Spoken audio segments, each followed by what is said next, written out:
Chapter 51.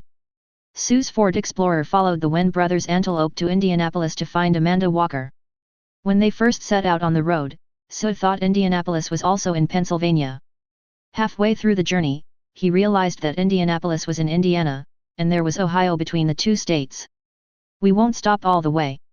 It would be fast if we can get there before dark." No wonder Sam just said he would give it a try before. "We set out in the morning and drove without stopping along the way, finally arriving at the Indianapolis airport before 8 o'clock in the evening. The group entered the airport and found that Amanda Walker's flight would be boarding in 30 minutes, and Sam still couldn't get through to her on the phone. "It looks like there's still a chance. We need to find a phone." Dean looked around and quickly found the airport's special telephone hanging in the rest area. "Airport service. Hello, Gate 13.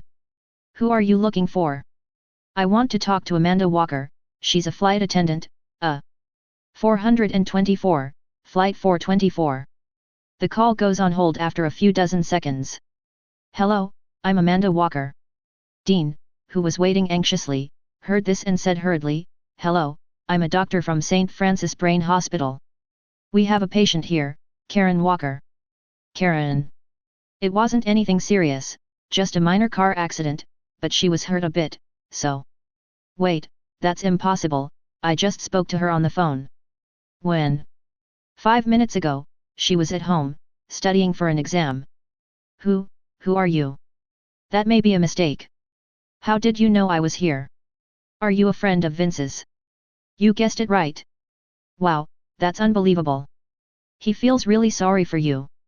Please tell him to take care of himself first and stay away from my life, okay?" "Okay, but he really wants to see you tonight, so." "No, sorry, it's too late." "Don't be like that, please, this guy is a mess now, pathetic." "Really? It's true. Listen, I have to go, tell him to call me when I land." "No, wait, Amanda. The phone went busy and Dean hung up helplessly. Sue and others surrounded him and witnessed his expression changes and his ability to talk nonsense throughout the phone call. Karen Walker is Amanda Walker's relative.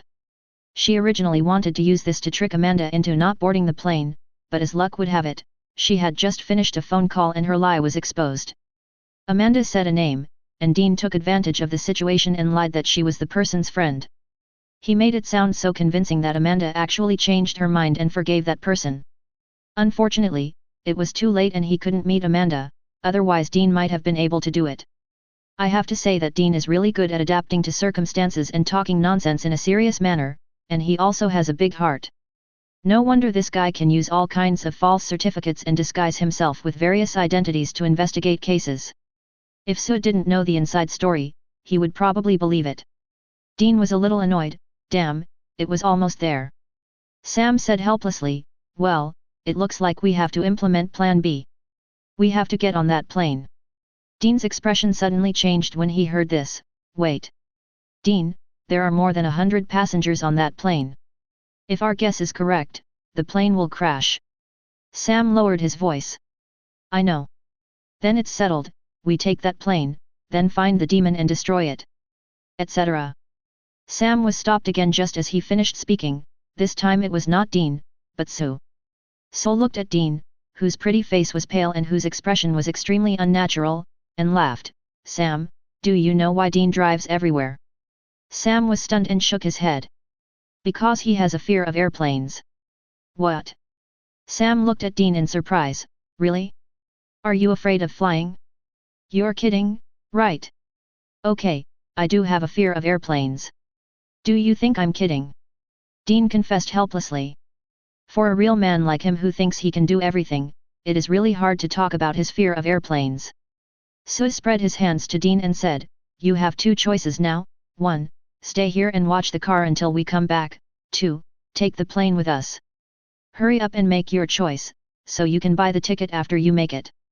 Dean was in a dilemma. He was really afraid of flying, but he was worried about Sam if he didn't follow them. In the end, his brother obsession overwhelmed his fear of flying, and he had no choice but to board the plane with them. Half an hour later. In mid-air, on the plane. Olivia was leaning against the window, Anna was next to her, Sue was next to Ina, and on the other side of the aisle, Dean was looking nervously and seriously at the newspaper in his hand, which he had flipped through several times but didn't read the content at all. Sam, who was next to Dean, looked at his nervous brother and smiled knowingly. Dean, feeling at a loss, put down the newspaper and turned to look at Sue, who seemed a little surprised. "You are wearing sunglasses on the plane. I'm afraid I'll scare you if I don't wear it." Sue lifted his sunglasses slightly, and his bluish-white pupils made Dean's mouth twitch. He asked in a low voice out of curiosity, "What is the use of your eyes?" "Perspective. X-ray vision." Dean's eyes lit up. "So, what did you see?" Under the white eyes, there was no blind spot in the 360-degree view, and so could see the entire plane. For example, behind him, a long-haired woman in a red stewardess uniform and a ponytail was tidying up the dining cart. This woman was Amanda Walker, whom Sue was looking for. P.S. Please collect and reward. Chapter 52. Amanda Walker lowered her head and concentrated on tidying up the food cart. She looked normal and nothing unusual, but under Sue's observation, a strong and evil power was flowing in her body, which was definitely not a power that an ordinary human being could possess. "Amanda Walker, there is indeed something wrong." Sue raised the corner of her mouth excitedly. Amanda Walker in Supernatural might be just an ordinary human stewardess, but in this American drama fusion world, under the influence of world rules or the butterfly effect, her identity is not that simple. Either Amanda Walker had other opportunities and became no longer ordinary, or there is no such person as Amanda Walker at all. This is a fake identity, and her true identity is another mystery. The former can prove that different roles played by the same actor will not overlap and become one role, while the latter is just the opposite. Whether it is the former or the latter, Sue wants to find out. Ignoring the somewhat wretched Dean, Sue stood up and walked towards Amanda Walker. "Hi. Hi." Amanda Walker responded with a smile and looked at Sue. "Do you need anything?" Sue shook her head. "No, I just want to know your name." Amanda Walker was stunned, then chuckled. "Amanda Walker." Sue was a little unconvinced. "Amanda Walker, is this your real name?" If ordinary humans have supernatural powers by chance, their mentality will definitely change. Neither her response to Dean's nonsense nor her choice to continue being a flight attendant is in line with this change. Sue is more inclined to believe that Amanda Walker is just a fake identity. As for whether it was a mistake and she was actually possessed by a demon, Sue said that his white eyes had noticed that the co-pilot who was flying the plane was the one possessed by the devil. The influence of the devil's possession was very obvious in his white eyes. There was a clear outline of a black figure inside the co-pilot's body, which was almost one-to-one with him, as if two people were standing together. Moreover, the demon in the co-pilot's body should not be very strong. The energy and evil it contains are obviously not as good as Amanda Walker's. Amanda Walker is supposed to be more powerful and more evil than this demon. "Of course it's my real name. Why do you ask?" Amanda Walker looked at Sue in surprise and confusion, and said hesitantly, "Sir, if you don't need anything else for the time being, I have to get busy first. This means I don't want to talk anymore." Sue shrugged, and in front of Amanda Walker, he took out the sealing talisman from the system without any concealment. Under her fearful and puzzled gaze, he slowly said, "This thing is called a sealing talisman, which is specially used to seal some difficult-to-kill guys. Do you want to try it?" "Pisons Lucero." Amanda Walker's eyes widened. Did you recognize the wrong person? This is not my name." "Yet."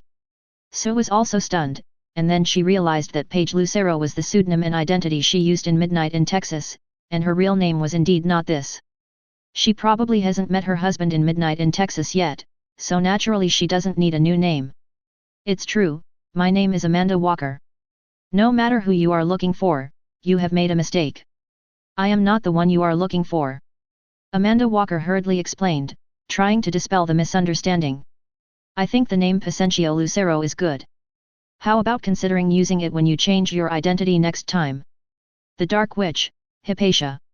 Sue's mouth corners slightly raised. Amanda Walker's expression changed instantly. The originally gentle and enthusiastic stewardess now looked like a queen who had crawled out of hell. Although there was no energy fluctuation, the temperament she gave people was strong and cold, as if she was the god of death who was about to devour people. Her aura was very powerful. "How do you know my identity?" Her voice was cold, as if she was going to take Sue's life in the next moment. Sue calmly shook the sealing talisman in her hand. Since she admitted the name and confirmed her identity, there was nothing to worry about. Amanda Walker, no, it should be said that Hypatia's identity and background are very powerful and prominent, but now she is just a paper tiger. Except for looking very powerful and evil at first glance, she actually has no ability at all, and is no different from ordinary humans. By the way, the only ability is a passive talent, immortality. Hypatia was a witch, a powerful witch with a prominent background. Concerning witches, there was no distinction between light and darkness, good and bad in the beginning. 800 years ago, Hypatia and her brother Theophilus and Delilah were very good friends. Delilah and Theophilus were in love, but Hypatia was very sad, thinking that her brother was taken away and betrayed. The feelings between Hypatia and Theophilus had exceeded the limit. Later, they kissed and developed a special feeling. Although Theophilus wanted to refuse, Hypatia fell into darkness. Delilah was already pregnant at the time and felt that Theophilus was drifting away from her because Theophilus and Hypatia had crossed the line. Then, black magic was born that day. The deeper the taboo, the stronger the power. They succumbed to dark magic and used evil sorcery to release plagues and kill people, so Delilah had no choice but to kill Theophilus and chop off his head, cursing him and Paces Lucero to never be able to cast spells again, and cursing their descendants to never be able to experience love. The Dark Witches were their descendants, and Theophilus became the Dark Father who surrendered in the Dark Witch rituals. That's why one of the main characters of Midnight, Texas, the witch, can't fall in love. That's why Hypatia, who was cursed and couldn't cast spells, changed her name to Paence Lucero and married to go to Midnight Town. Her purpose was to resurrect her brother Theophilus. Therefore, the Sua family will be fearless after confirming her identity. P.S. Paence Lucero is the big boss of Midnight Texas Season 2. Chapter 53. You don't have to bare your teeth at me with hostility.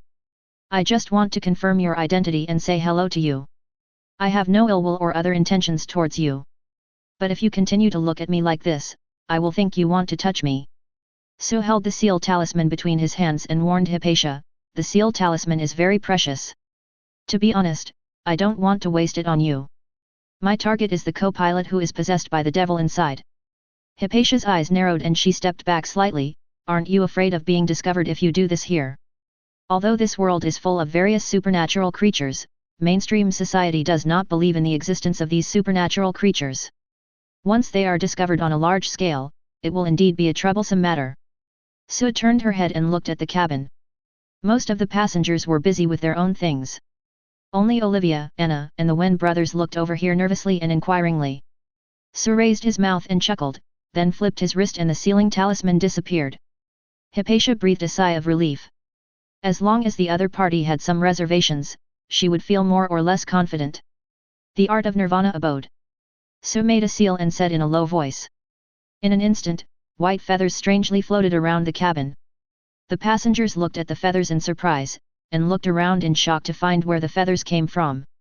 Unfortunately, before they found the source, they closed their eyes and started snoring. In the entire cabin, apart from Sue and Hypatia, Olivia and the others were the only ones who were not asleep. Sam looked around at the sleeping passengers and whispered, "He did that? That jutsu? It should be."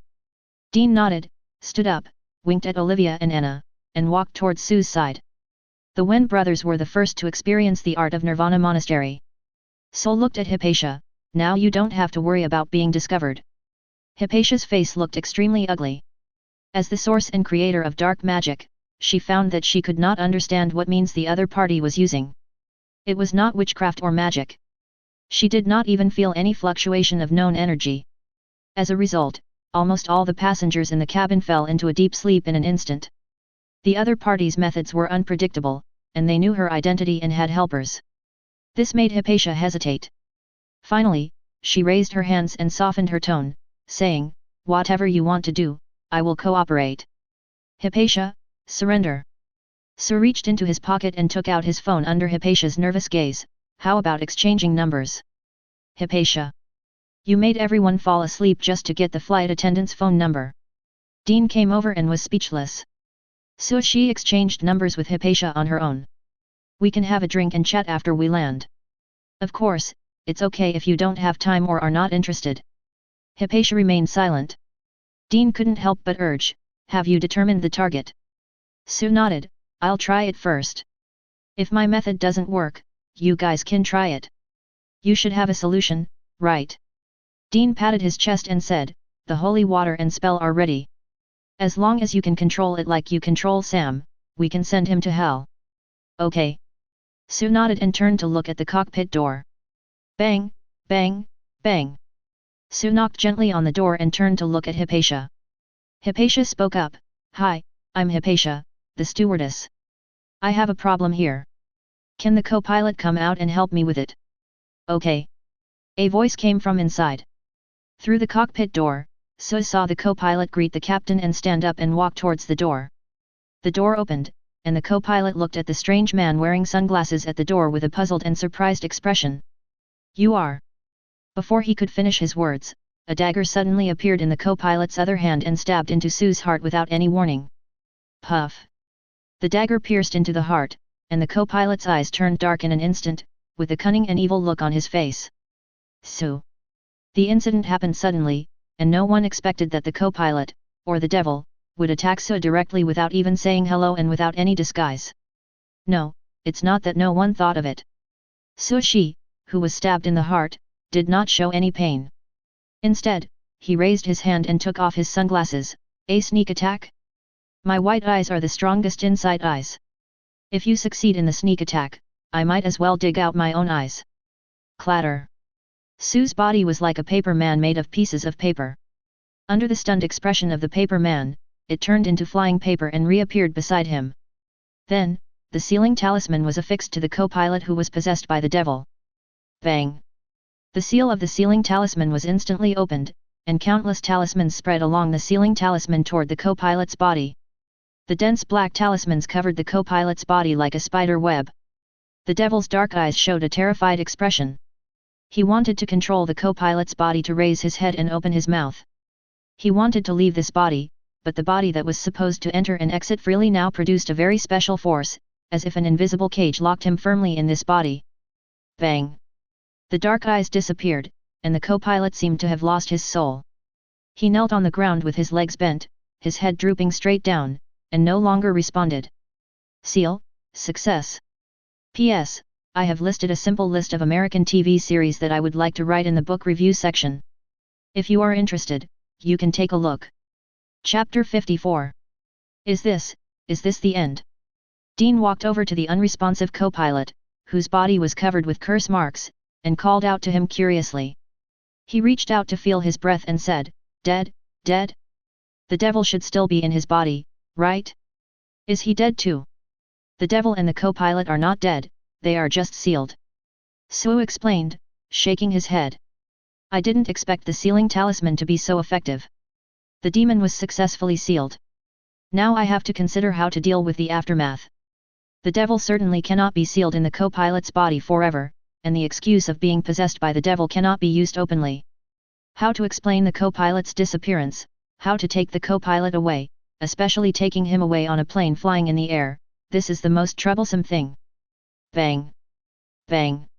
Two clouds of white mist suddenly appeared when everyone was aware of the aftermath of the problem. Then one of the clouds of white mist made another bang. When the white mist dissipated, Sue and the co-pilot appeared in front of everyone. These two shadow clones will stay until we land. I'll take the co-pilot and leave first. I'll contact you by phone after you land. Sue gestured for them to stay away, closed his eyes, and carried the sealed co-pilot to the emergency exit. He formed a seal with his hands, pointed to the handle of the emergency exit, and suddenly spit. Wind style, great breakthrough. There was a whistling sound of wind, and with a click, the hand was pressed down, and the emergency exit door opened instantly. Shikigamai no mai, angel mode. Sue carried the sealed co-pilot out of the emergency exit, spread his white paper wings, turned around and kicked the emergency exit door back. Bang! In the plane, Anna reacted quickly and closed the cabin door that she had kicked back. The wind stopped. Everyone looked at each other, speechless for a moment. The Wen brothers ran to the window and looked outside the plane. The huge white wings gradually moved away from their sight and finally disappeared. The co-pilot's shadow clone returned to the cockpit to deal with the situation. Sue's shadow clone asked everyone to go back to their seats to rest. Hypatia wanted to call Sue's shadow clone but didn't speak in the end. However, she had decided to talk to Sue after landing to find out his identity and ability.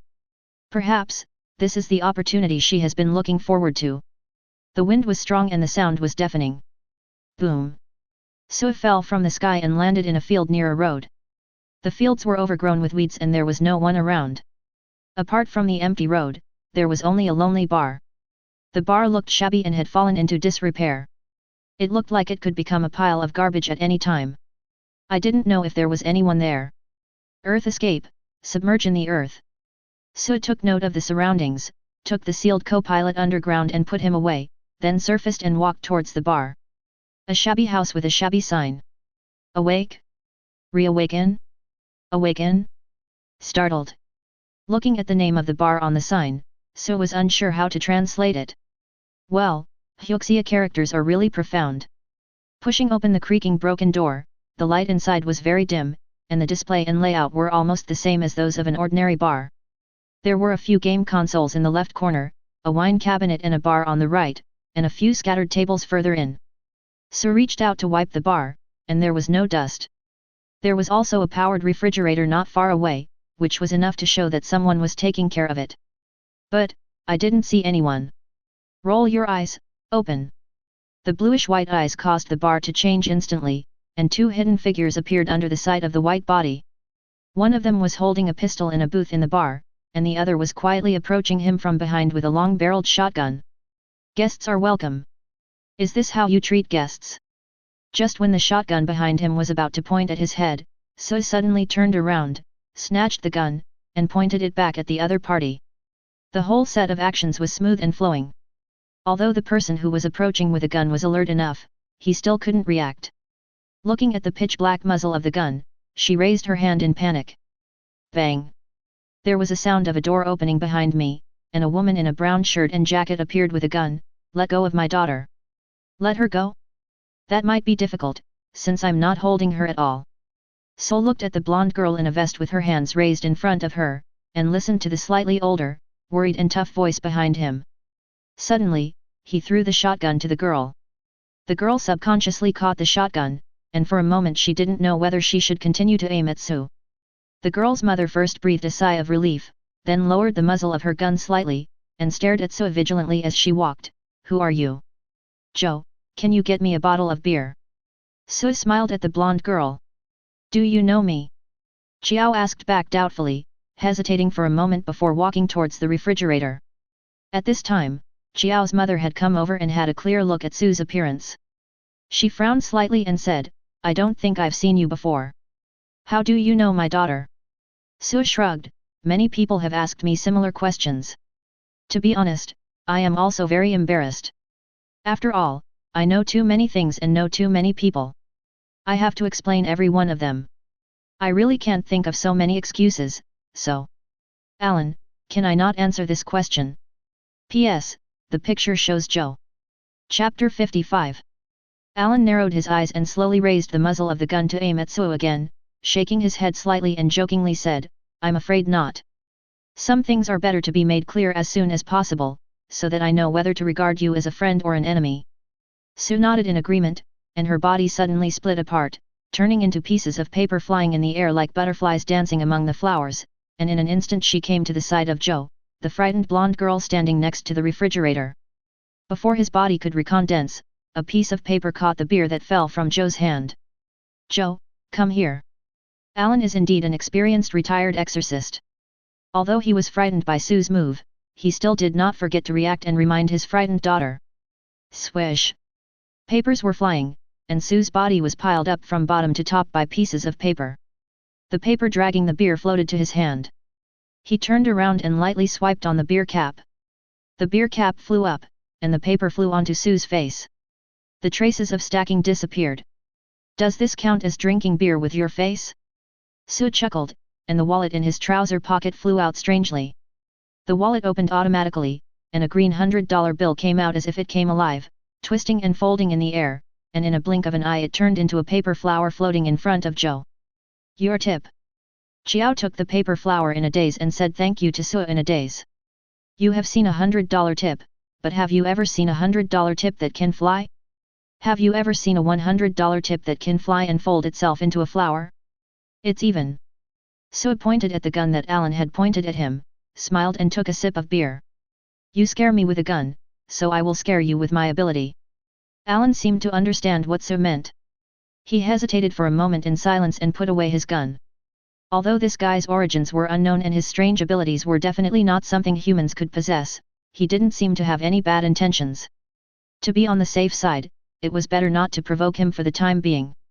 Besides, if the other party really had bad intentions, based on the strange abilities he had just shown, it seemed like they had no chance of winning. Sue drank beer and looked at the bar environment with interest.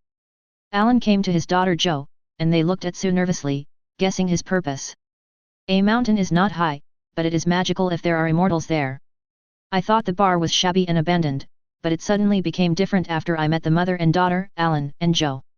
The Witcher Bar is a very famous place in Supernatural and can be regarded as one of the check-in points of Supernatural. The proprietress Ellen is an old friend of the Winchester brothers' father John. Her husband is also a demon hunter. When he was young, he was killed as bait while hunting demons with John. Ellen retired and opened this bar with her daughter Jo. They basically entertain all kinds of demon hunters on the street. This bar has also become a place for demon hunters to gather and exchange information. After the Winchester brothers' father John died, Ellen provided them with a lot of help and became their ally. Her daughter, Jo, was innocent and cute. She wanted to be a cool demon hunter like the Winchester brothers, but her mother opposed it. After she went on a demon hunt with the brothers without telling Ellen, she was finally told by Ellen that her father was killed by the Winchester brothers' father. This made her, who was originally interested in Dean, drift away from the Winchester brothers. Of course, if the story ended here, Jo would not have become one of the most memorable female characters in the hearts of evil fans. In the end, she still became a demon hunter, and later, in order to protect Dean, she blocked the attack of the Hellhound and blew herself up in the department store with the Hellhound. Her mother, Ellen, was there, too. The death of this mother and daughter is very regrettable. Jo is very beautiful, with long curly bright golden hair, a slim figure and a lovely personality. From a girl who longed for demon hunting adventures to a demon hunter who died heroically, this kind of growth does not make people feel gratified, but only regretful. My name is Sue, and I can be considered a demon hunter. My biggest hobby is seeing all kinds of supernatural creatures or events. You must know the Wen brothers, John's son. It was only about 10 minutes ago that I was with them on a flight from Indianapolis to solve a demon that had recently caused several plane crashes. Sue sat at the bar, drinking beer, with a chuckle on his face. I will take the sealed demon away from the plane first. They will contact me after they land. Am I clear enough? You know John and his son. Alan was a little surprised, and then asked in confusion, you said you left the plane with the sealed demon. How did you leave before the plane landed? And where is the demon? Shikigami no Mai, angel mode. Giant paper wings appeared, and Sue smiled without saying anything. You can fly. Chiao came to Sue and looked at the wings behind him in surprise. He carefully and hesitantly reached out to touch them. I buried the demons in the ground.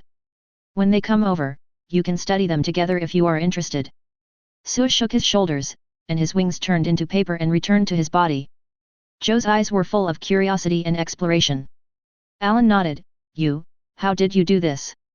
Ninjutsu, a special ability released by Chakra. Sue paused and smiled. I am a human, a pure human. Joe then asked, so this is your superpower? Sue smiled without saying anything and looked at Alan. You asked a lot of questions, now it's my turn, right? What do you want to ask? Is this bar for sale? Chapter 56. Sue wanted to buy the Witcher bar not just to spend money or to help her and her daughter, but for intelligence, information about supernatural creatures or events. With a large amount of information, he can enjoy life and spend money to become stronger while carefully selecting some events that interest him to participate in.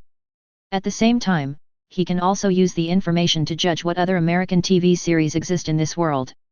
There are so many American TV series and the world is so big, you can't really travel around the world and explore everywhere, right? Sorry, the bar doesn't sell it. Alan shook his head firmly. Sue guessed that this might be the answer, and was a little unwilling. What if you continue to run the bar and I don't interfere in anything? Then why did you buy a bar? This bar is very well known in the demon hunter circle and has a good reputation. Many demon hunters come here to exchange information. I want to use this information to satisfy my hobby of witnessing various supernatural creatures and events. Sol looked at Alan seriously. Without you, this bar would be meaningless. Although you have retired, the demon hunters trust you and you help them. Alan smiled softly. I can tell you what information you want to know. As you said, I will provide assistance to the demon hunters. You don't have to buy the bar. $1 million. Alan frowned and looked at Sue. Is he planning to throw money at it? Sue turned a deaf ear to Alan's unhappy expression, and looked around and said, if a demon hunter is targeted and followed here, can you and Joe stop him? I will pay, and you will do the work to renovate the bar, buy equipment and strengthen defense and security. Alan was a little shaken, not for anything else, but for his daughter Joe. If this situation really happened, and a powerful supernatural creature really attacked here, all Alan could do was to risk his life to protect Joe, but, would it really work? Just like Sushi in front of him, he wanted to kill Joe, and even if he tried his best, it would be useless. I need time to think about it. No problem. Originally, Sue wanted to strike while the iron was hot and settle the matter, but an old demon hunter like Alan would not easily trust strangers. If he hadn't said that he knew John and the Wen brothers, Alan probably wouldn't even consider it. Help yourself, I'm going to make a few calls. Alan said to Sue and turned to walk to the corner of the bar. He should be trying to find out his identity, right? Sue shrugged nonchalantly and turned to chat with Jiao, who was becoming more and more curious. Joe and Sue have similar hobbies. Sue is interested in supernatural events, and Joe dreams of becoming a demon hunter. The two get along very well. Curious, Joe asked Sue about the supernatural events he had experienced. Although Sue had not experienced much, he knew a lot. Joe's eyes became brighter and brighter, and the distance between them became closer and closer. Ring, ring, ring. The cell phone rang. It was from Dean, and Sue answered the call. Did you get off the plane? I'm in Minnesota, I just got off the plane. Where are you? You asked Olivia to buy a car and come to see me at a bar in Medford, Wisconsin. After telling Dean the location of the bar, Sue hung up the phone and waited for the two shadow clones to disband. After a while, Sue, who had received the memory of the shadow clone, asked Jiao, it's so late, it seems that no guests have come. That's the case most of the time. Apart from the demon hunters, there are only occasional guests passing by who come in for a few drinks. The bar business is hard to describe in a few words. Are you and your daughter the only ones in the bar? Sue remembered that there should be a drunkard who was like a resident singer in the Witcher bar, named Arthur. Although he looks like a bohemian and freedom-loving rock singer, he is actually a genius with amazing insights into computers and mathematics. A computer was built that connected to the National Information Database and could immediately know the signs of the appearance of demons. Electromagnetic storms, animal deaths, temperature changes, these could all be signs of the appearance of demons. Later, the computer was further improved with the information left by the father of the Wen brothers. Arthur can be said to be the strongest assistant of the Wen brothers in the early days. There's another guy named Arthur. He's a genius, but his behavior is a little. He's out getting some supplies, and he should be back soon. Just as Chiao finished speaking, the sound of a car stopping was heard outside. Then, the door of the bar was pushed open forcefully, and a somewhat panicked girl with short golden hair rushed in, looked back, and slammed the door shut. After walking away from the door, she gasped heavily and stared at the door and window in panic. This shouldn't be the Arthur you are talking about, right? Sue joked with a smile upon seeing this. Joe shook his head in confusion, walked over and asked with concern, Hey, are you okay? What happened? No, I'm fine. The girl with short blonde hair shook her head tremblingly, and her mood gradually calmed down. Can I stay here for a while? Of course, I'll get you a glass of water. Chiao turned to the bar and got a glass of water, and whispered to Sue, she seems to be in some trouble, can you go out and take a look? P.S. I'm stuck on writing. I wrote this chapter from 1 o'clock to 4:30. My thoughts were stuck and it took me a long time to look up information. Chapter 57. Good. Sue glanced at the frightened girl, stood up and prepared to walk to the door, but this casual glance made him stop his subsequent actions. Looks familiar. Jeans, brown jacket, short blonde hair, Sue felt vaguely familiar with her, but couldn't remember her identity for a moment. Bang! The door of the bar was knocked open again, and there was no one outside. A cold wind blew in my face, and with a crackling sound, the long-legged chair next to the bar shattered for no reason, as if it had been attacked by something. It's coming, it's coming. The girl with short golden hair, who had calmed down a little, covered her head with her hands in fear and screamed in terror.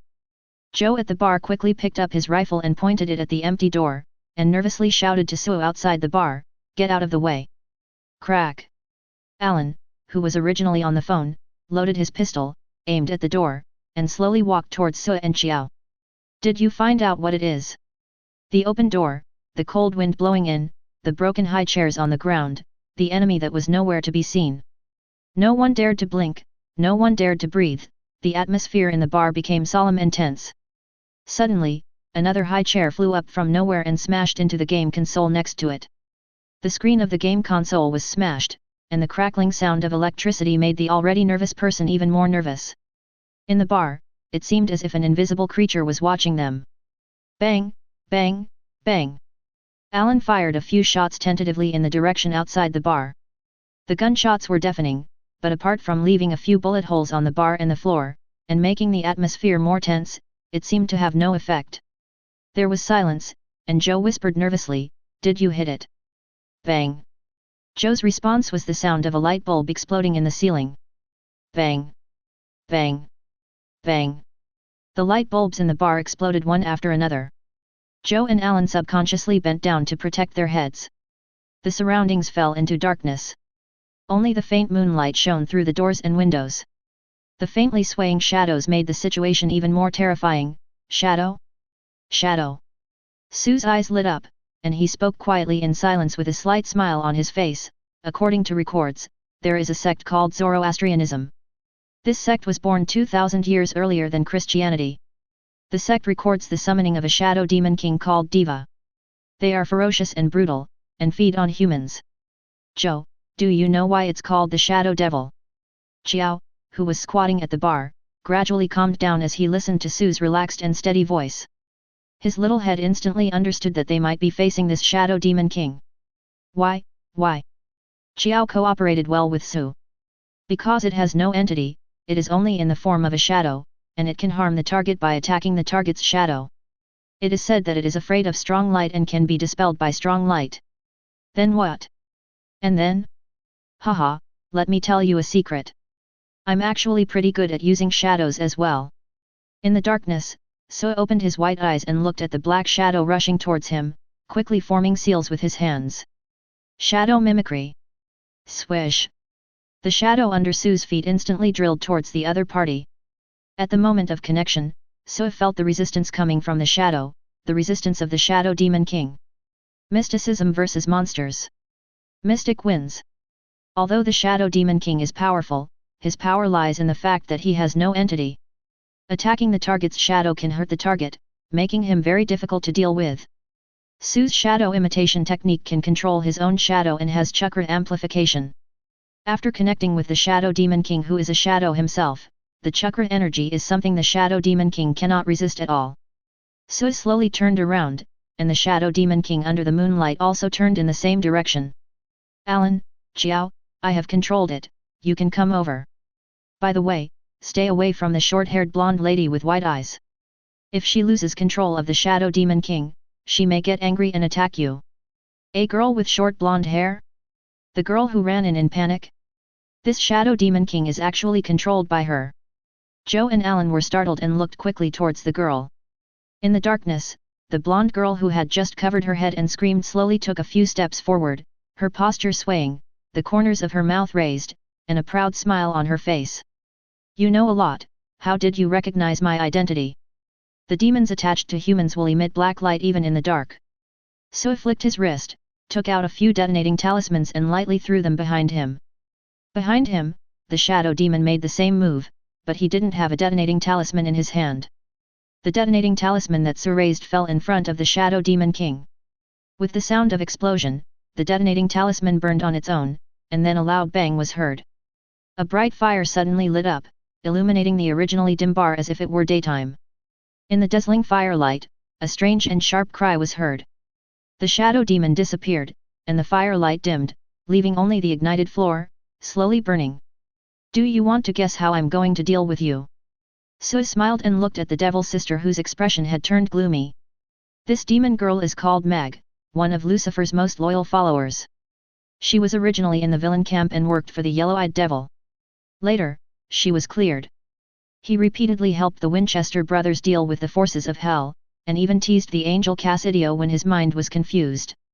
Finally, when he was helping the Winchester brothers and Cassidio resist Crowley, he was killed by Crowley with an angel blade because of the huge difference in strength. The reason why she was not recognized at the first sight was because when she first appeared, in her current body, she died not long after. Later, she changed her body and joined the camp of the Wen brothers. So was more familiar with that body and had a deeper impression of it. Chapter 58. Your method is very special, what is it? Mag looked at Sue fearlessly and did not take his threat seriously at all. She admitted that Sue's abilities were indeed beyond her expectations, but so what? As long as she cannot be killed completely, she will always be invincible. Even if she is sealed like the previous demon, she will definitely be able to escape in the end. It is just a matter of time. Yes, Mag knew that Sue had sealed a demon, the demon on the plane. That was why Mag showed up and approached Sue. Of course, this is not the only reason for approaching the Sue family. More reasons are that he is very close to the Wen brothers, and possesses special abilities that even demons have never heard of.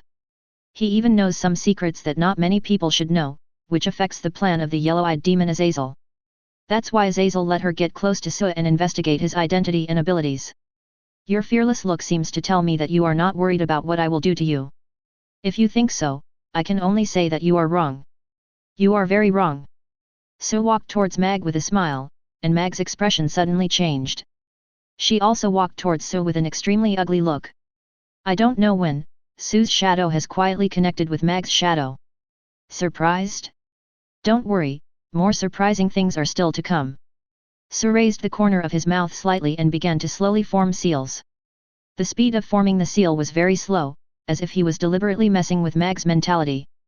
Marg was like a puppet, doing the same movements. She didn't know what these seals represented, nor did she know what Sue was going to do. She was originally fearless, but was almost overwhelmed by this slow movement. She couldn't help but want to turn into black smoke and escape from this body.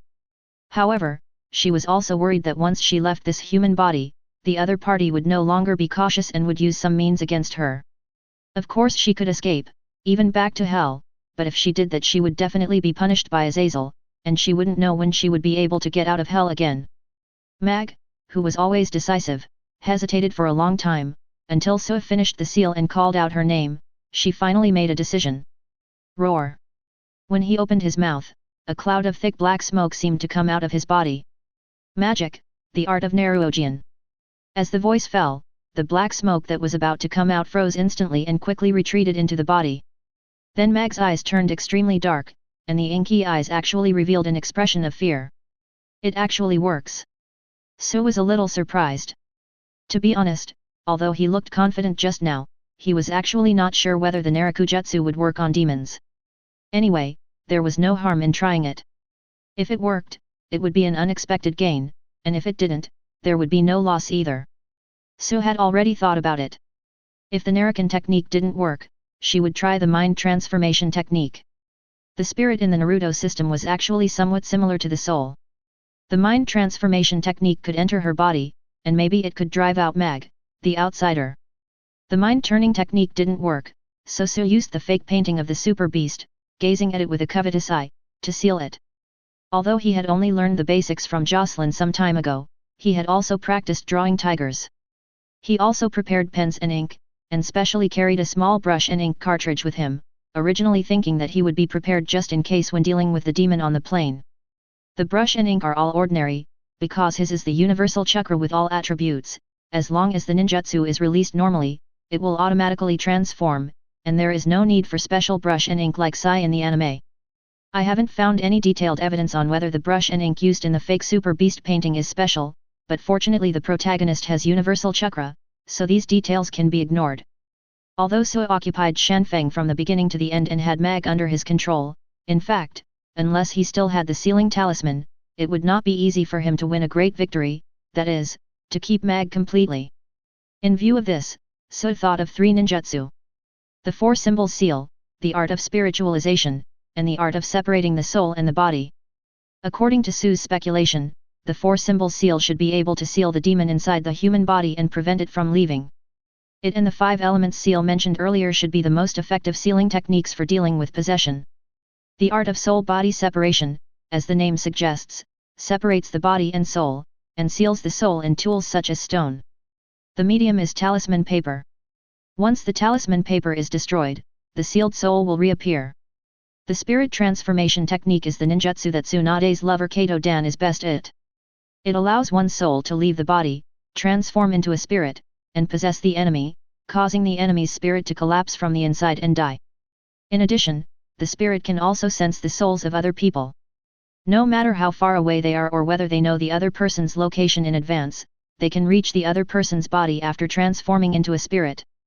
Originally, its most common uses were to possess a body to kill, transmit information, or confirm the life or death of a target, and it could also provide people with chakra. However, in this world where souls and ghosts are everywhere, the greatest role of the spirit transformation technique should be to transform into a spirit body and directly fight against those soul bodies that cannot be harmed by normal physical attacks. 3 kinds of ninjutsu, 3 directions. 1 can seal the demon inside the possessed body and prevent it from leaving, 1 can force the possessed demon to leave the body and seal it, and the last one is more reckless and directly turns into a spirit to fight the opponent head-on. If these 3 ninjutsu were mastered, demons and the like would be completely controlled by the Sua family. P.S. Please collect, please reward. Most importantly, please give me some ideas for ninjutsu. Chapter 59. After retracting the shadow mimicry technique, Mag, who had gained freedom, knelt down in front of Su. Don't get me wrong, she was not begging for mercy, but simply because of the fear of the illusion that made her body weak. Taking out the scroll from the system and spreading it on the ground, Su took out the brush and ink, squatted in front of the huge scroll, picked up the brush and dipped it in ink, and began to draw a tiger. What did you do? Mag's eyes regained clarity and she looked at Su, who was painting with a trembling voice. Su looked up and smiled, then used the Nai Lao Jian technique again.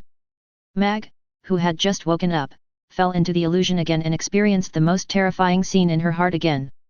The brush strokes are full of ink, the depiction is meticulous, lifelike, and vivid. A giant, gorgeous tiger leaps onto the paper. That's impossible. How many days has Su learned?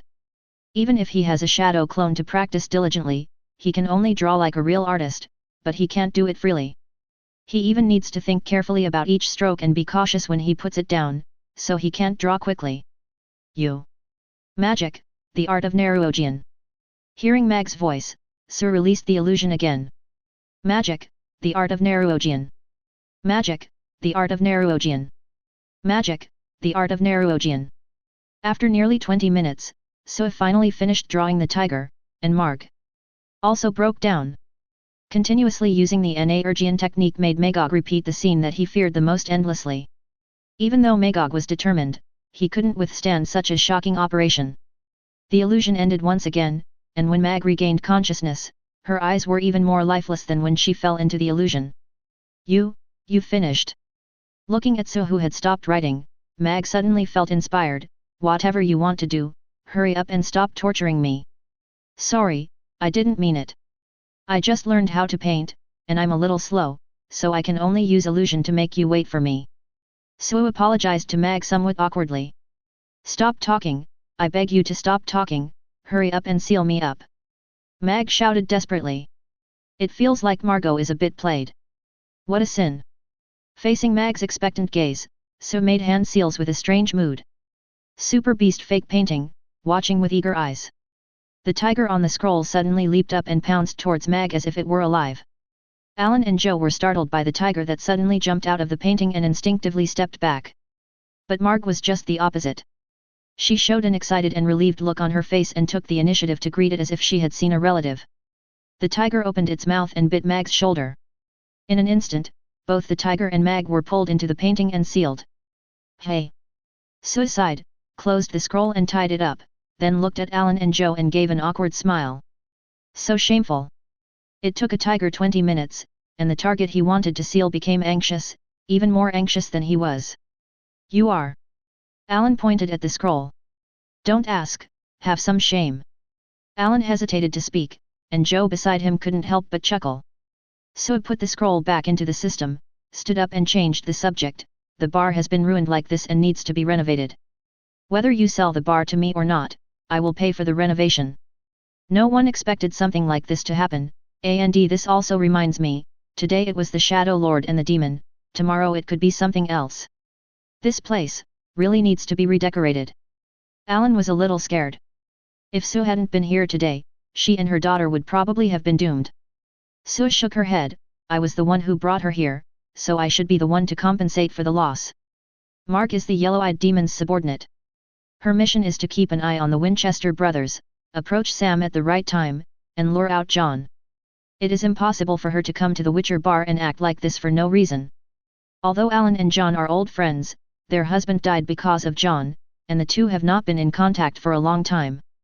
Even though Alan forgave John and knew what John was going to do, and took the initiative to call to offer help, John did not respond.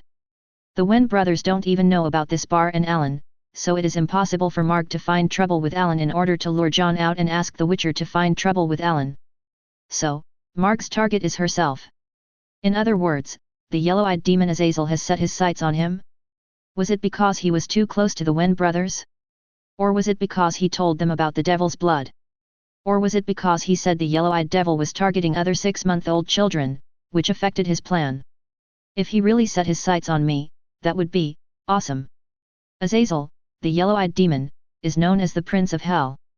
There are several other demons with yellow eyes as well. They are the oldest demons and are considered the first generation of demons after Lilith. They are the main force that leads the demon army to fight against heaven. Each of them possesses great power. After Lucifer was sealed, they took turns to rule hell and can be called the kings of hell. Although Lilith's white eyes are special, she never came out to make trouble before Yellow Eyes died. As for whether she was afraid of Yellow Eyes? It's hard to say, just like in the Marvel movie, Thanos didn't come to Earth before the Ancient One died. Who knows if it was because he was afraid? It is difficult to kill a demon of Yellow Eyes level by ordinary means. Angel Blade and First Blade, also called Sealing Blade, can kill Yellow Eyes, but they are not easy to obtain. The easiest thing to get is the Colt Gun, which is what John is looking for now. There are only a few top-notch beings that cannot be killed by this gun, but the rest can be killed completely. The reason why the yellow-eyed demon Azazel asked Mag to lure John out was actually for this gun. Later, in order to save Dean, John made a deal with Azazel using his life and this gun. Azazel possessed the god of death and resurrected Dean. This shows that the ordinary god of death is just like that. That's wrong. This shows how much importance Azazel attaches to this gun. P.S. Please collect and reward. Chapter 60. The Colt rifle was a special pistol made for demon hunters by a man named Seymour Colt on horseback on the day when Halley's Comet passed through the sky in 1835. It is said that there are only 5 creatures that cannot be killed: high-level angels, the mother of all things, Leviathan, the Knight of the Apocalypse and the Grim Reaper, but this statement does not seem to be accurate. All in all, this gun is awesome. While manufacturing the gun, 13 special bullets were also produced. Currently, there should be only 5 bullets left. In the plot, the last bullet killed the yellow-eyed demon Azazel. The Colt gun without bullets did not become a decoration. It can even be said that this is its original function, to be the key to open the sealed gate of hell. Azazel's real purpose in getting the Colt was not because he was afraid that the Winchester demon hunter would kill him with the gun, but because he wanted to open the gates of hell. He used his own blood to cultivate so many half-blood children, with the purpose of raising goo, so that the strongest one could lead the demon army to destroy the large magic trapping array that sealed the gate of hell and open the gate of hell. Why didn't Azazel do it himself? Because pure-blooded demons cannot enter the magic trap. The problem is that Azazel has set his sights on him and has asked the demon sister Mag to approach and provoke him. Unless he stays away from the Wen brothers, Azazel will not give up on him. Knowing that Azazel will not give up and knowing what he is afraid of and what he wants to do, what should Sue do? Give in? Knowing that the enemy will not give up, what's the point of giving in? Moreover, having a good temper does not mean having no temper. The enemy has come to provoke, so it would be fine if you don't fight back, but why do you kneel down and beg for mercy and give in to your death? This is not Sue's character. He would rather lose miserably than live in humiliation. An eye for an eye, blood for blood, this is what a man should do. If you send someone to provoke me, I will fight back. If you want to slap me in the face, I will take your life. The color that So wants to return to Azazel is the Colt gun. What a pity.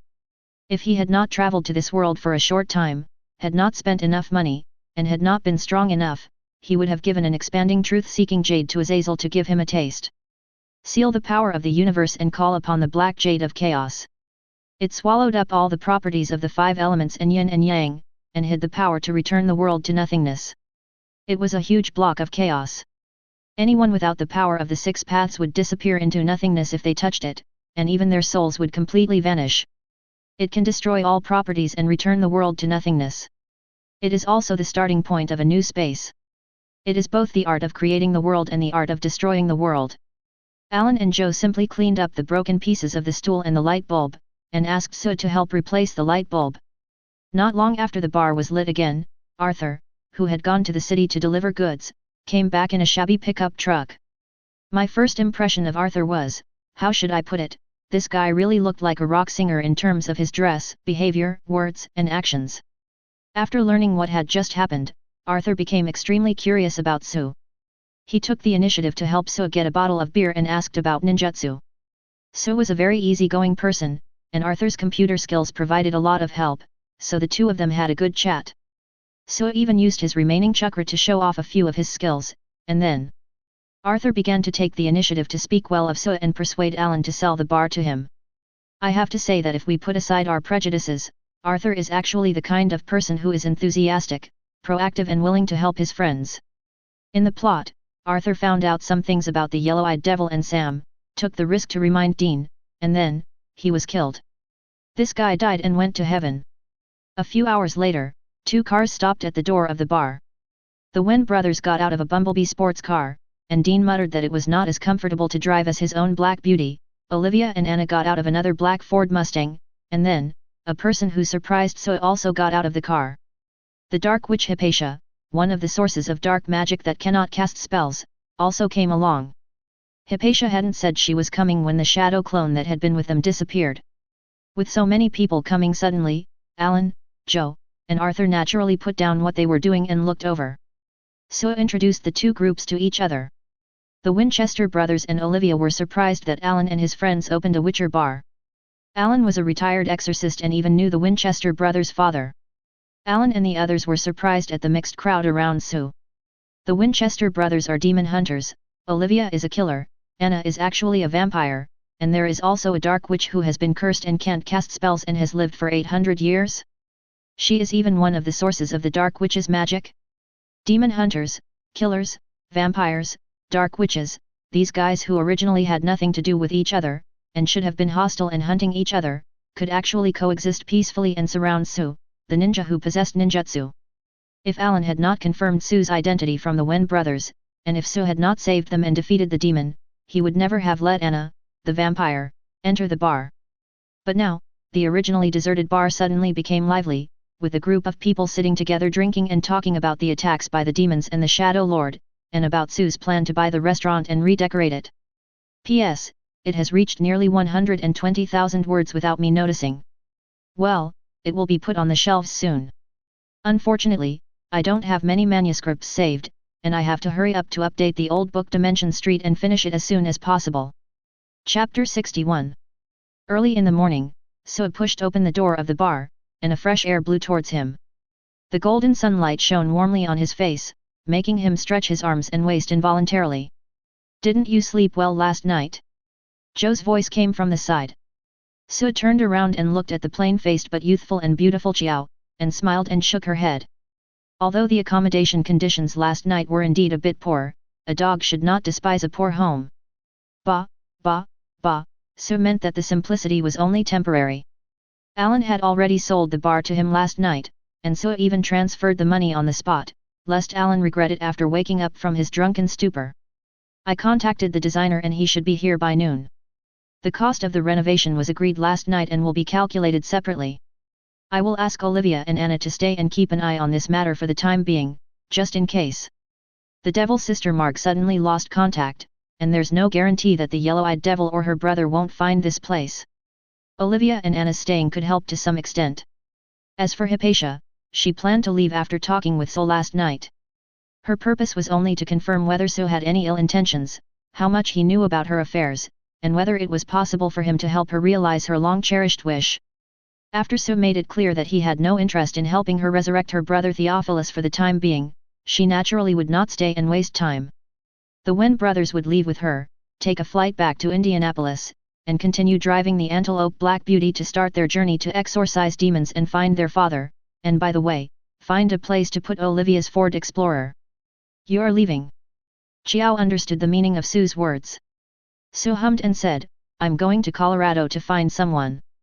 If everything goes well, I should be able to come back before the bar is renovated." The person he was looking for was called Awakens, an old demon hunter who was half-teacher of John, the father of the Winchester brothers. He had taught John a lot of demon hunting knowledge, but later he and John broke up. He lived alone in a canyon in Colorado, concentrating on studying how to hunt demons, especially vampires. Su wanted to find him not to see the vampires in evil force, but because the Colt was in his hand. In the plot, the old demon hunter was targeted by his enemy, the vampire.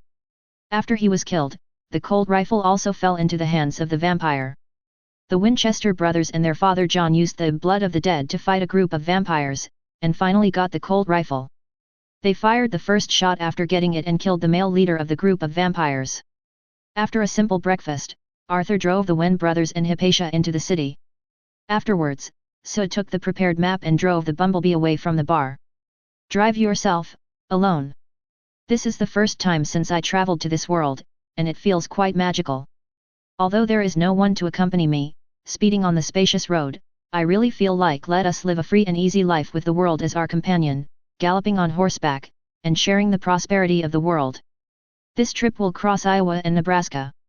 Su is unfamiliar with these two states, but it is precisely because of the unfamiliarity that he is full of anticipation. More than an hour later, Su parked the car at a roadside gas station to refuel and confirm whether his route was correct.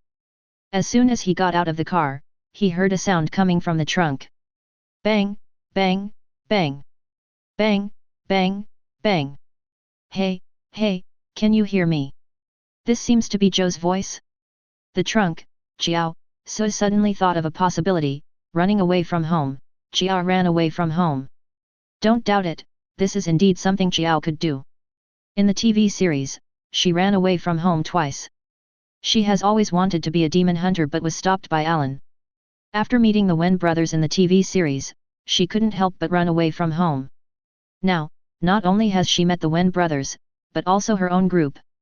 Xiao's urge to try will definitely be even more uncontrollable. When I opened the trunk, I saw Joe, sweating and with messy hair, was huddled up inside. 2 minutes later, Joe climbed out of the trunk, adjusted his hair, and explained awkwardly, "This is what happened. I just wanted to come out to broaden my horizons. You are so capable, and Alan won't worry about my safety if I follow you.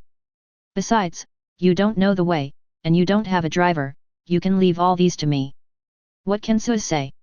I could only call Ellen to tell her that Joe was with me, and then let Joe answer the phone to listen to the education of love.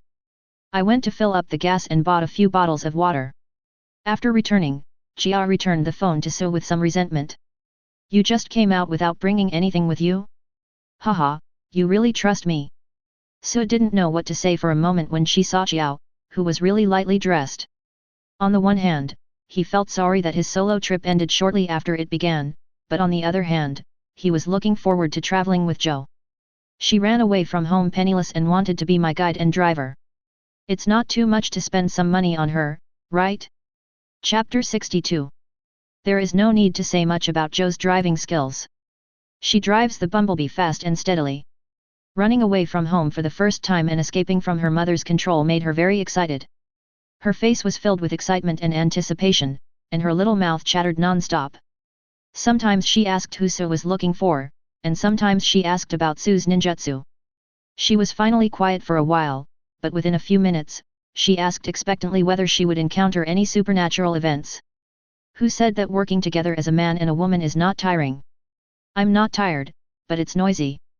Who said that beautiful women always make people happy? It is pleasant, but, well, there is nothing wrong with this sentence."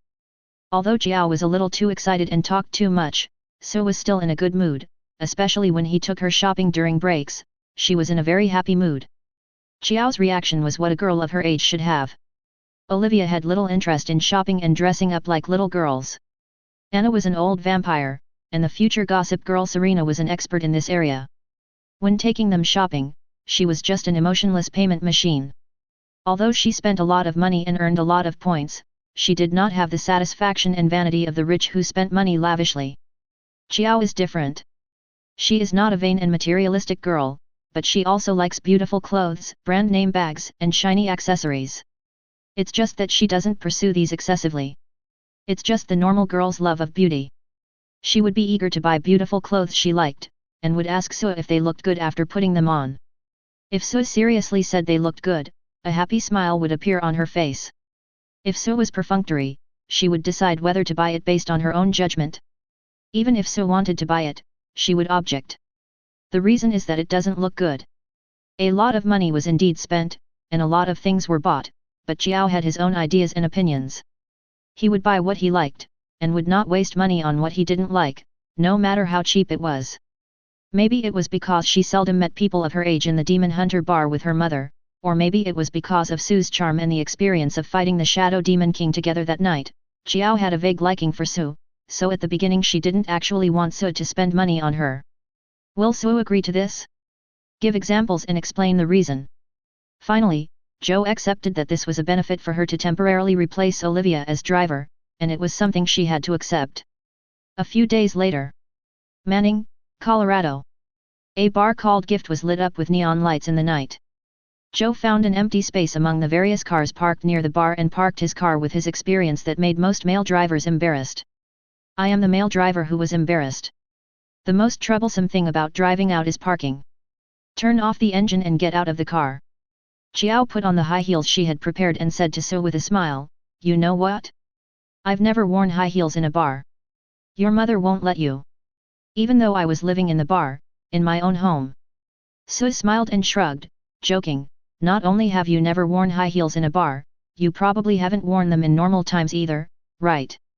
For Joe, who aspires to be a demon hunter, she has almost never worn high heels, which affect her movements. She bought this pair of high heels because she is a girl. Who doesn't like high heels?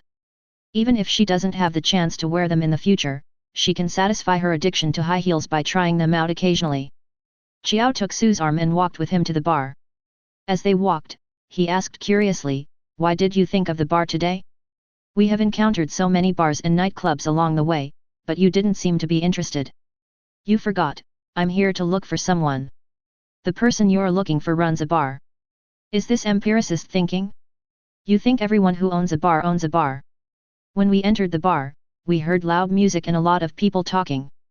When Sue and Xiao came in, they attracted a lot of attention. An Asian? A blonde beauty, such a combination is rare in a small rural place like Manning Town. A glass of whiskey. A bottle of beer. Sue and Xiao sat down at the bar. When they heard Xiao order a bottle of beer very naturally, Sue waved his hand and said to the lady boss at the counter with a smile, "Switch the beer to juice. Don't drink and drive, don't drive after drinking. If you drive irregularly, your loved ones will shed tears. There are very few young people as self-controlled as you." The proprietress smiled and handed over a glass of whiskey and a glass of juice. Sue shrugged, "I'm not the one driving, and I'm not the one not drinking." The proprietress couldn't help but chuckle at Xiao, who rolled his eyes, and asked with interest, "Where are you from? It's rare for young people like you to come to our small place to play." Sue took out $500 and handed it to the proprietress. The proprietress was stunned, and then she heard Sue say, "Wisconsin, we are here to look for someone." Looking for someone. The proprietress looked at the money and then at Sue, and understood a little. "Who do you want to find?" Click. An old man with messy hair and untidy beard walked to the corner of the bar with a diary in his arms and sat down. He. Sue smiled and looked towards the old man. "P.S. Let me complain about Supernatural. This drama is just a road movie where you travel everywhere, changing locations after each shot. The locations are different in each episode. The events and plots can be remembered, but no one can remember the places where they happened. Whether it is in the TV series or in the encyclopedia, there are rarely any place names mentioned. I am too pretentious and don't want to mention them carelessly or write them blindly and then be slapped in the face later, so I have to spend a lot of time looking up place names every time. Chapter 63. Mr. Awakens. The proprietress looked at Awakens in astonishment, who was obviously wary, and asked so suspiciously, I have known Mr. Awakens for a long time. He is an elderly man who lives alone. He comes to my place every day to have a drink, read the newspaper, and take notes. Are you sure you have found the right person? Of course I got it right. 2 cups, thank you. Sue drank the whiskey in one gulp, pushed the glass to the proprietress, stood up and walked to sit next to Awakens. Don't be nervous, old sir, I know John Winchester and I'm friends with his 2 sons. Awakens stared at Sue in surprise. The vigilant expression on his face relaxed, but his tense body did not relax. It seemed that he did not completely let down his guard because of Sue's words. He was obviously an experienced old demon hunter. Awakens asked, Did John ask you to come? Sue shook her head, John doesn't know I came to see you. Awakens frowned slightly, What's your name, what do you want from me? Sue placed the whiskey that the proprietress had brought in front of himself and Awakens, and said with a smile, My name is Sue, this one's on me. Bang! Awakens raised his glass and drank it in one gulp, then put it down and looked at Sue steadily. Is this just me? She laughed dumbly and swallowed it down in one gulp. The hot alcohol passed through his intestines, and his heart seemed to be burning with fire. I said it straight to the point. I want the gun in your hand. You know what I mean. Cold gun. John Winchester didn't even know I had the gun, how did he know? Awakens' expression changed instantly, and he stood up and left with his hands on the table. I don't know what gun you are talking about, and I don't know you. You have the wrong person. This denial is too weak and only makes things more obvious, right? Sue said quickly and quietly, I'm not a vampire. The main purpose of wanting this gun is to kill a demon. You should have heard how John's wife died, right? The demon I want to kill is the one who killed John's wife. By the way, this girl is called Jo, and her mother opened a demon hunter bar in Wisconsin. If you doubt my identity, you can just mention a few demon hunters' names and I can call to confirm them. Or you may have heard of her mother's name, Ellen. Awakens looked toward Jo and paused. Chiao nodded in greeting, confirming Sue's words. Do you know about that devil? Awakens sat down again and looked at Sue with some suspicion. He didn't doubt Sue's identity, but he doubted that he was so young and looked nothing special. Could he really know about the demon? Could he really kill the demon? Awakens knew how difficult it was for John to track down the demon for so many years in order to avenge his wife. Not long ago, a demon attacked Alan's bar. The demon was sealed by me. It was the person of the yellow-eyed demon. The real identity of the yellow-eyed demon is. Sue whispered to Awakens about Meg's attack on the bar and the identity of the yellow-eyed demon. Well-founded and absolutely true. The yellow-eyed demon has set his sights on me, so I have to say hello to him. Don't worry, I won't ask you to give me the gun without any reason. How about I help you eliminate the vampires near the town? You can give me the colt after I eliminate the nearby vampires. In addition, I can also pay you $100,000 so that you can buy new equipment to make up for the impact of not having the colt. Are you serious? Awakens stared at Sue in a daze. He was tempted by both killing all the nearby vampires and getting $100,000. Although the Colt rifle is good, it has limited bullets and can only be used as a deterrent weapon. However, this deterrent weapon cannot be used openly. If supernatural creatures or other demon hunters find out, his end will definitely not be good. He understands the principle of being guilty of possessing a treasure. If the vampires knew that he had a Colt rifle that could completely kill supernatural creatures, he would have to face dozens, hundreds, or even more vampires, and the few remaining bullets would be of no use at all. More importantly, he had to consider the consequences of rejecting Sue. If Sue was determined to get the Colt rifle at any cost, as long as he spread the news, he would be dead. The Colt gun is a treasure, but also a deadly weapon. Give me a few days to find their whereabouts, and then I will send their bodies to your house. Sue did not answer such meaningless questions as whether you are serious or not. If you are not serious, I would not come all the way to this remote place just to tease you. I'll wait for you at home. Awakens whispered something and left the bar in a hurry. Is that it? So, we're going to kill vampires next? Jo came over and asked excitedly. Sue shook her head, the next thing to do is to find out where this old man lives.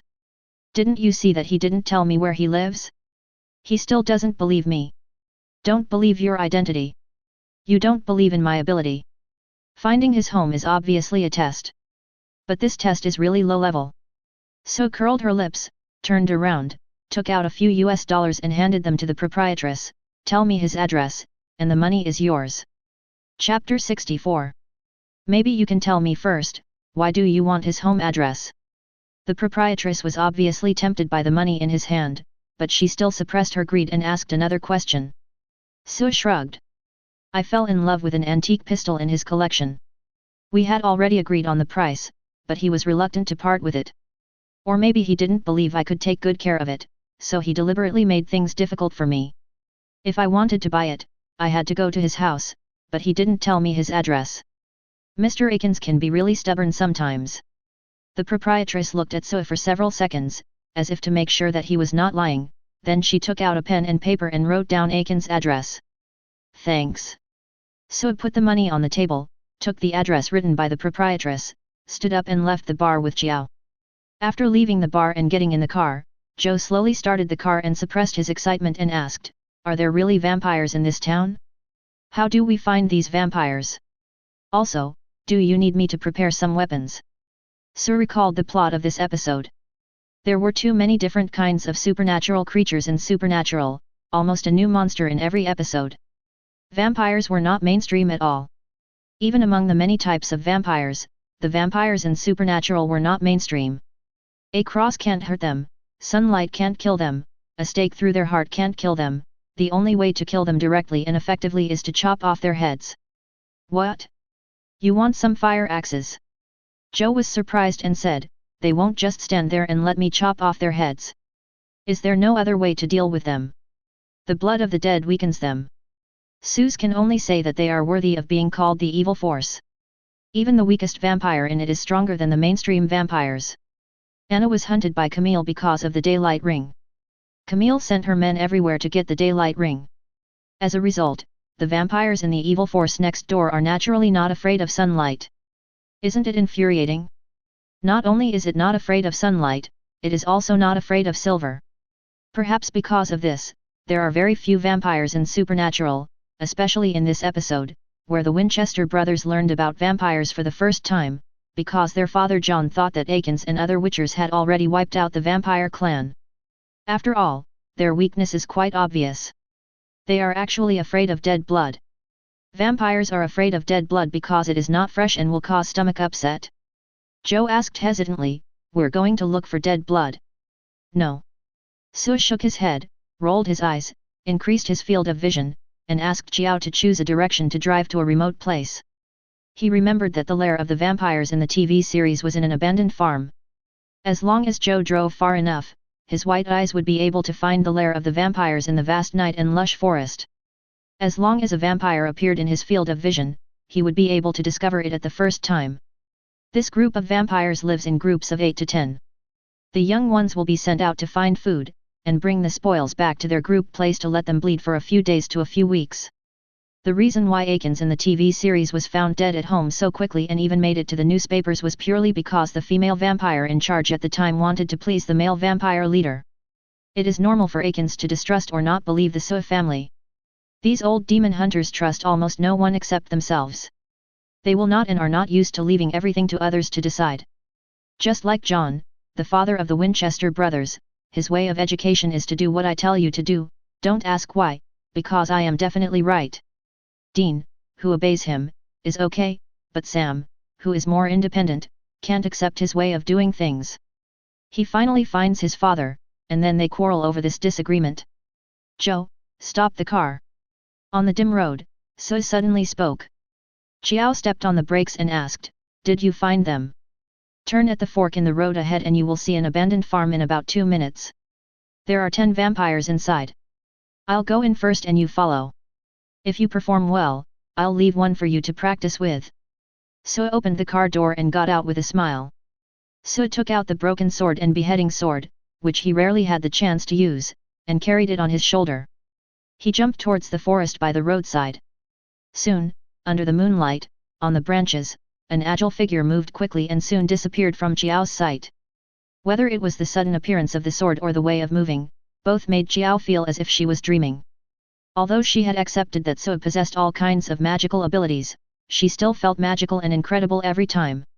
Why could this ability called Chakra ninjutsu do things that were completely inconsistent with the common sense of humans or even supernatural creatures? P.S.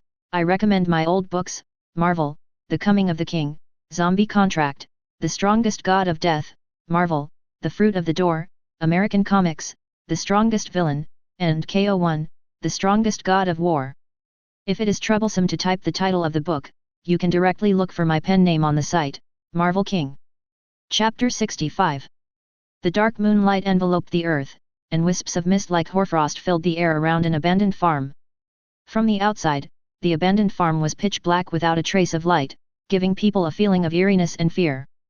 But there is an abandoned bar counter in the farm, with several shabby sofas and chairs, dynamic music playing softly. Some people are sitting on the sofa drinking, some are standing on the table dancing, and male and female vampires are enjoying a decadent time. Or should I say, the last moments. Bang! There was a loud noise from the locked wooden door of the farm. The vampire standing at the door turned his head subconsciously and saw the wooden door whistling towards him. Caught off guard, the vampire flew in with the wooden door and then fell heavily to the ground with a bang. The unfortunate vampire was pinned beneath the wooden door. The vampires who were originally enjoying themselves were startled by this sudden change. They put down what they were doing and gathered together, looking at the door through which the moonlight was shining. A figure carrying a huge sword slowly walked in from the door. "Hi, good evening, everyone." Sue held the knife in one hand, looked around, raised his other hand towards the gathered vampires, and greeted them with a smile. "Human." A vampire sniffed. "Are you blind? How can a human have eyes like this? What if it's cataracts? It should be a demon hunter. Ordinary humans can't and wouldn't dare to come to our territory so late. His knife is so big and cool, I like it. This knife is mine, don't fight with me for it." "Shut up." A female vampire standing in the center position, wearing a black jacket, shouted coldly, and the other vampires instantly quieted down. She turned to the man in the center position beside her and smiled sweetly, "This is a gift that you delivered to me. The spoils naturally belong to our leader Luther." After that, she turned her head and looked at Sue. "Boy, you look like you just became a demon hunter, right? This is not how you become a demon hunter. You dare to come to our vampire territory with a big knife in your hand. Don't you know your own limitations, or do you not know how to write the word death? Looking at your delicate skin and tender flesh, I really want to taste the difference between your foreign blood and mine. But today I am in a good mood. As long as you present your knife to our leader, I will not kill you today. Not killing today doesn't mean not killing tomorrow. Vampires understand this." "So arrogant." Sue smiled and put the beheading sword down from his shoulder, looking at the female vampire and said, "I can't give you the sword. If you want it, come and get it yourself. You want to die? I'll help you do it." The vampire who was trapped under the wooden door suddenly roared and lifted the door away. He rushed to Sue at the speed of a ghost, bared his fangs, opened his mouth and bit his neck. Puff! Blood splattered. The vampire's expression froze and he felt dizzy. Did he see Sue flying up? No, it wasn't Sue flying up, but he himself fell down. To be more precise, it was his head that fell down. Bang! The head fell to the ground with a loud bang, and the headless body fell backwards to the ground. Quiet! Deathly silence! The vampires who were originally waiting to watch the fun arrogantly were now unable to make any sound, as if their throats were strangled. With wide open eyes and a dull look, they stared at their companions whose heads were separated and Sue, who was wielding a big knife with one hand. "Do you still want my knife?" Sue narrowed his eyes and looked at the vampires who had recovered. Seeing them baring their fangs that were completely different from Anna's, the corners of his mouth rose slightly. "Kill him!" The female vampire screamed at the top of her lungs, and the vampires around her rushed forward instantly. Sue held the beheading sword in both hands and took the initiative to face the vampire that was rushing towards him without using any ninjutsu. Cut one with one knife, just like cutting melons or vegetables.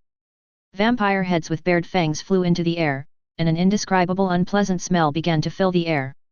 After a few swings of the beheading sword, the vampires were already lying on the ground. Sue pointed his sword horizontally and looked at a male and a female vampire with extremely ugly and solemn expressions. They are also the leaders of this group of vampires. "You, what's your name?" Sol looked at the female vampire. Kate.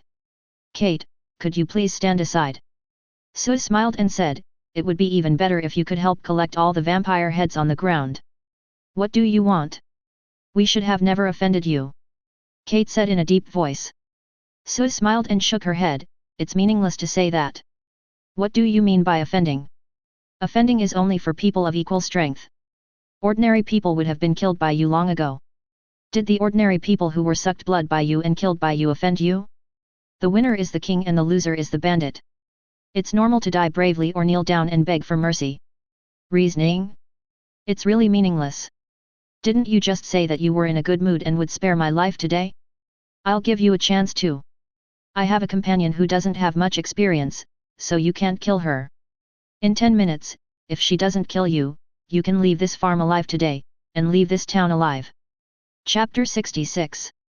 Joe walked into the farm tentatively with a sharp wooden stick he had found from somewhere in both hands. As soon as he came in, he saw So confronting a vampire couple, with a lot of vampire corpses lying on the ground. The kind with the human head separated. Hiss. Chiao couldn't help but take a breath. Isn't this scene too scary? Just in time, my companion is here. So smiled and waved to Chiao, pointing at the livid female vampire Kate, how about I let her practice with you? Joe looked at Kate with some lack of confidence, and Kate stared at Joe angrily, revealing her inhuman fangs. Insult. Play. Kate was very familiar with this, which made her even angrier. Vampires will do the same when they capture humans. They deliberately scare them and give them hope, so that they are willing to be manipulated in order to survive and willing to accept the vampire's teasing and arrangements. Then, after the vampires have achieved their goals, they will kill them 277 and enjoy their anger, unwillingness, and powerlessness before they die. This is an extremely enjoyable and satisfying game for vampires. Although you may not believe it, I have a vampire companion by my side. She didn't come this time, so I won't play word games like you guys when I say I'll give you a chance to live. 10 minutes, as long as you don't hurt her, and you're still alive after 10 minutes, I'll let you go, but you have to promise to never set foot in this town again. Kate hesitated, she didn't know whether to believe it or not. Now she finally understood how those captured humans felt. They knew that the other party might not keep their promise, but they chose to compromise for a chance that might not even exist. I can agree to your conditions, promise not to hurt her, and promise never to set foot in this town again, but you have to let Luther and I leave together. Kate turned to look at the male vampire next to her. Luther smiled with emotion, as if he didn't expect Kate would still think of him when faced with the chance to survive. He smiled gently and put his arm around Kate's shoulder. Before Kate could smile happily on her face, her body was pushed forcefully towards Sue by Luther. At the same time, Luther turned and rushed towards the wooden wall behind him. He wants to run. No. Kate was heartbroken with disappointment. Why?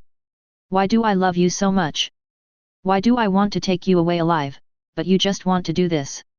At this moment, Kate and Luther were like a human couple who had been captured by them. One of them wanted to seize the opportunity to survive and agree to the vampire's conditions, while the other used the other to create an opportunity to escape. Good and evil will be rewarded in the end, and karma will prevail. If you don't believe me, look up, God will spare no one. Bang!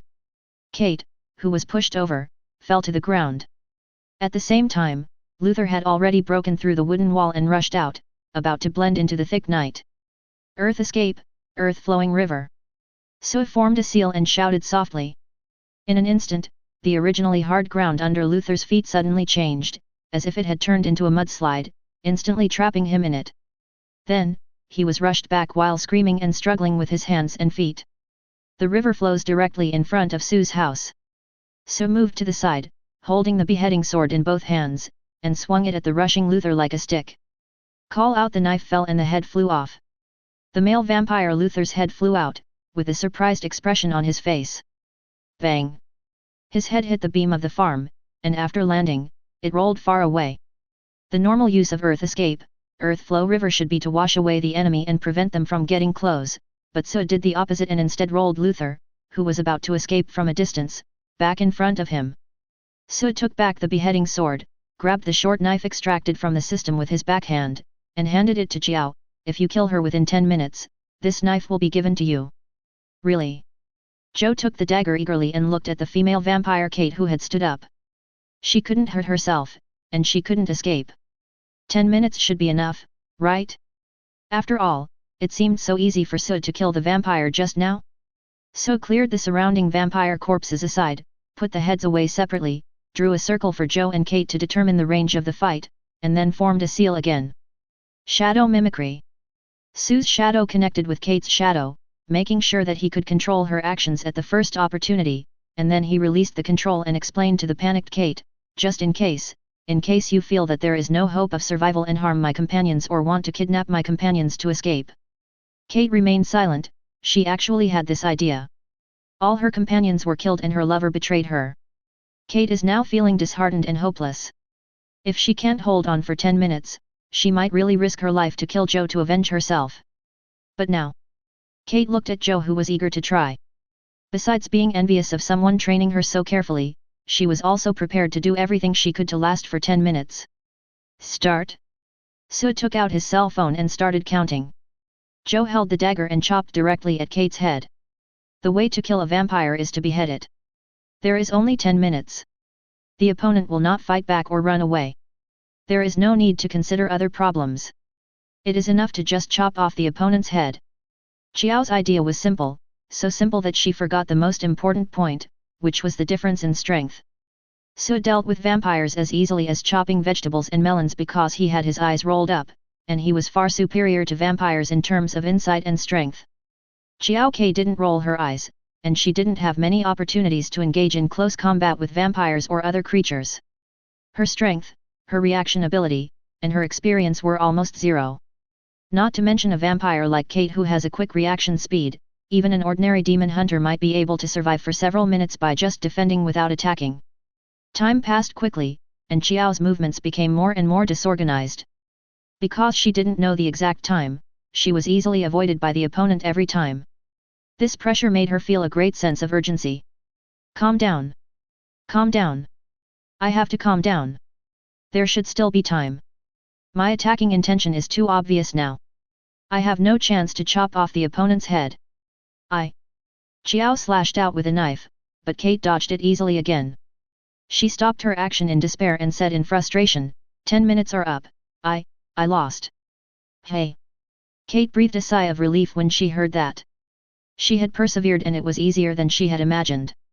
She turned to look at Su, ready to confirm whether he would keep his word and let her go, but suddenly she used all her strength to sweep Kate with a short force.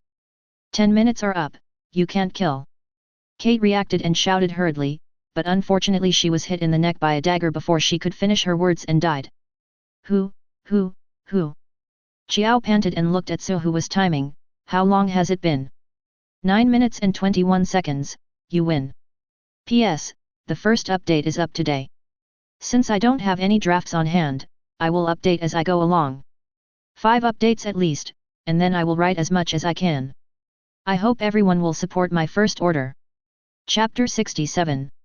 Joe panted and laughed foolishly, even though he won by cheating, but all is fair in war. The strongest weapon of a witcher against supernatural creatures is not a gun, not holy water, and not a spell, but wisdom.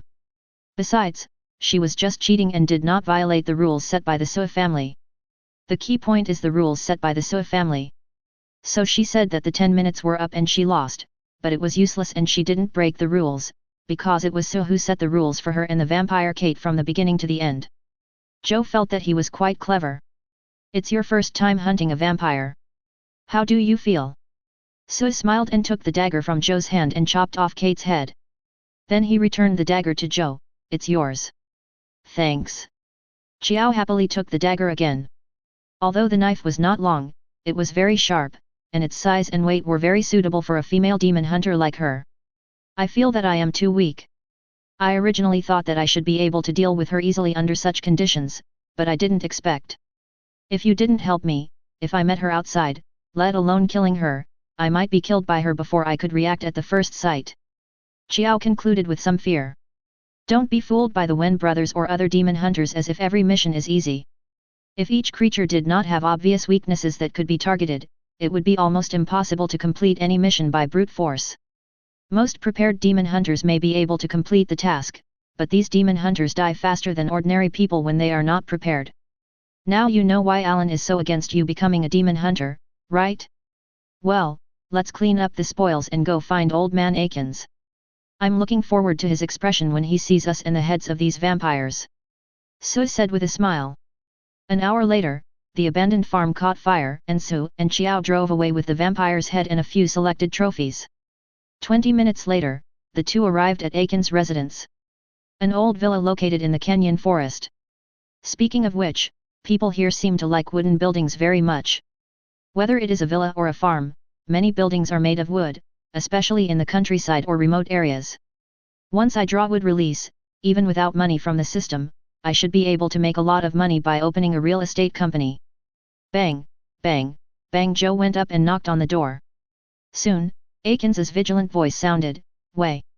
Su." After more than 10 seconds of silence, the door slowly opened and Awakens looked at Su and Joe warily, holding a revolver with a long barrel. Obviously, he was a little surprised that Su and Xiao found this place so quickly. He looked at Su and Xiao, confirming that they had no weapons, no abnormalities, and no other people or creatures hiding in the dark outside. Then he looked at the bag Su was carrying and asked, "What is that? What you want?" "What do I want?" Awakens was stunned, then his eyes suddenly widened. "Vampires? Impossible, this is impossible." Su curled her lips and poured out the contents of the bag. Stiff heads with fangs bared fell to the ground. Awakens was startled and stepped back hastily, then saw a familiar face among the scattered heads. "It's him. He's actually in this town too. That's Luther's head." In his early years, the vampire hunter Awakens killed many vampires, and he and Luther had a grudge. This is why Kate killed Awakens to please Luther after discovering him in the TV series. "You actually did it. It's only been a short time and you found them and killed them. How did you do it?" Awakens' face was full of disbelief. "How dare I come to you to ask for a gun if I don't have some skills? The gun in your hand should be the Colt gun I want, right?" Su looked at the revolver in Awakens' hand. Awakens hesitated for a moment and handed the gun over. "It's yours. This gun is exactly the same as the one in the TV series. When you open the revolver, there are exactly 5 bullets." After getting the Colt, Su said to Awakens happily, "Give me the gun box as well. I will keep the gun after I kill the yellow-eyed demon. By the way, do you want cash or a bank transfer? It's a little late today. If you believe me, the money will be in your hands on time tomorrow. If you don't, I will come to get it tomorrow. I'll tell you the account." "Good." Su wrote down Awakens' bank account number, then placed the Colt in the gun box that Awakens had taken out, and said goodbye to Joe and left. After returning to the hotel, he was so excited that he couldn't sleep and just wandered around in Su's room. He asked what material the dagger was made of, whether it had any special abilities, and whether he could take out the dagger out of thin air like Su did. He asked what was so special about the Colt rifle and why he had come all the way to find it. Finally, he asked about his next itinerary and whether he was going back to the bar. He also expressed that he didn't want to go back so early, and then, he was kicked out of the room by Su. This is the bad thing about traveling with girls. No matter who they are, they always stay in their rooms and don't want to leave. After taking a shower and changing clothes, Su admired and played with the Colt rifle for a while, then opened the system panel. "I have already accumulated 20,000 points without realizing it, and I must upgrade 0.4 billion this time. Points are converted into experience points and levels are increased. Host, Soul Level, LV2, Apprentice Ninja, each heartbeat will receive a $2 reward, experience value, 0/20,000 points 10123 wealth, 2,781,022 US$, withdrawal, items, broken sword, beheading sword, shuriken 70, kunai 63, exploding talisman 12, fuma shuriken 10, konoha headguard 2, kirigakuer headguard 1, scroll 4, flash bomb 9, chakra extraction technique 1, senbon 9, blood enhancing pill 2, short sword 2 ninjutsu, chakra refining technique, fire style, great fire extinguishment, nirvana's pure house technique, 8 diagrams palm, return to heaven, super beast fake painting, covetous eyes, shadow imitation technique, multiple shadow clone technique, transformation technique, earth style, earth diving, substitute technique, magic, Narakan technique, ninja tool throwing technique, sealing evil seal, Shadow Dance Leaf, Fire Style, Great Fireball Technique, Earth Style, Rock Hidden Technique, Earth Style, Earth Flow River, Wind Style, Great Breakthrough, Water Style, Water Waves, Heart Turn Technique, Shikigami Dance Constitution, Bloodline Limit, Byakugan. In the future, I will not write detailed panel contents unless it is upgraded or necessary. P.S. This is the second update today. Please subscribe and give me rewards. Chapter 68. Looking at the upgraded system panel, Sue felt that there was no change. The level changes from LV1 to LV2, and the one in brackets is still an apprentice ninja. The question is, which trainee ninja knows so many ninjutsu? You thought you were a Konoha genin. Wake up, you are the Hokage godly system, not Konoha. This job title is unreasonable. The heartbeat reward has indeed increased from the original $1 to the current $2. At the same time, the experience required for upgrading has also increased from 10 to 2. In general, the feeling that Sushi got from this upgrade is, come on, I'll give you a raise, and then we'll continue to play music and dance. Upgrading doesn't open up other functions, so it shouldn't increase the quality level of the lottery prizes, right? Sol looked at the lottery that already required 200 points per time and secretly gave a reverse poisonous blessing. 2000 points, 10 consecutive draws. OJ. Consume 200 points. Reward, Spiritualization Technique. Holy crap! The first one was the Spiritualization Technique. Could it be that the reverse poisonous milk was successful? OJ. Consume 200 points. Get reward, Short Sword.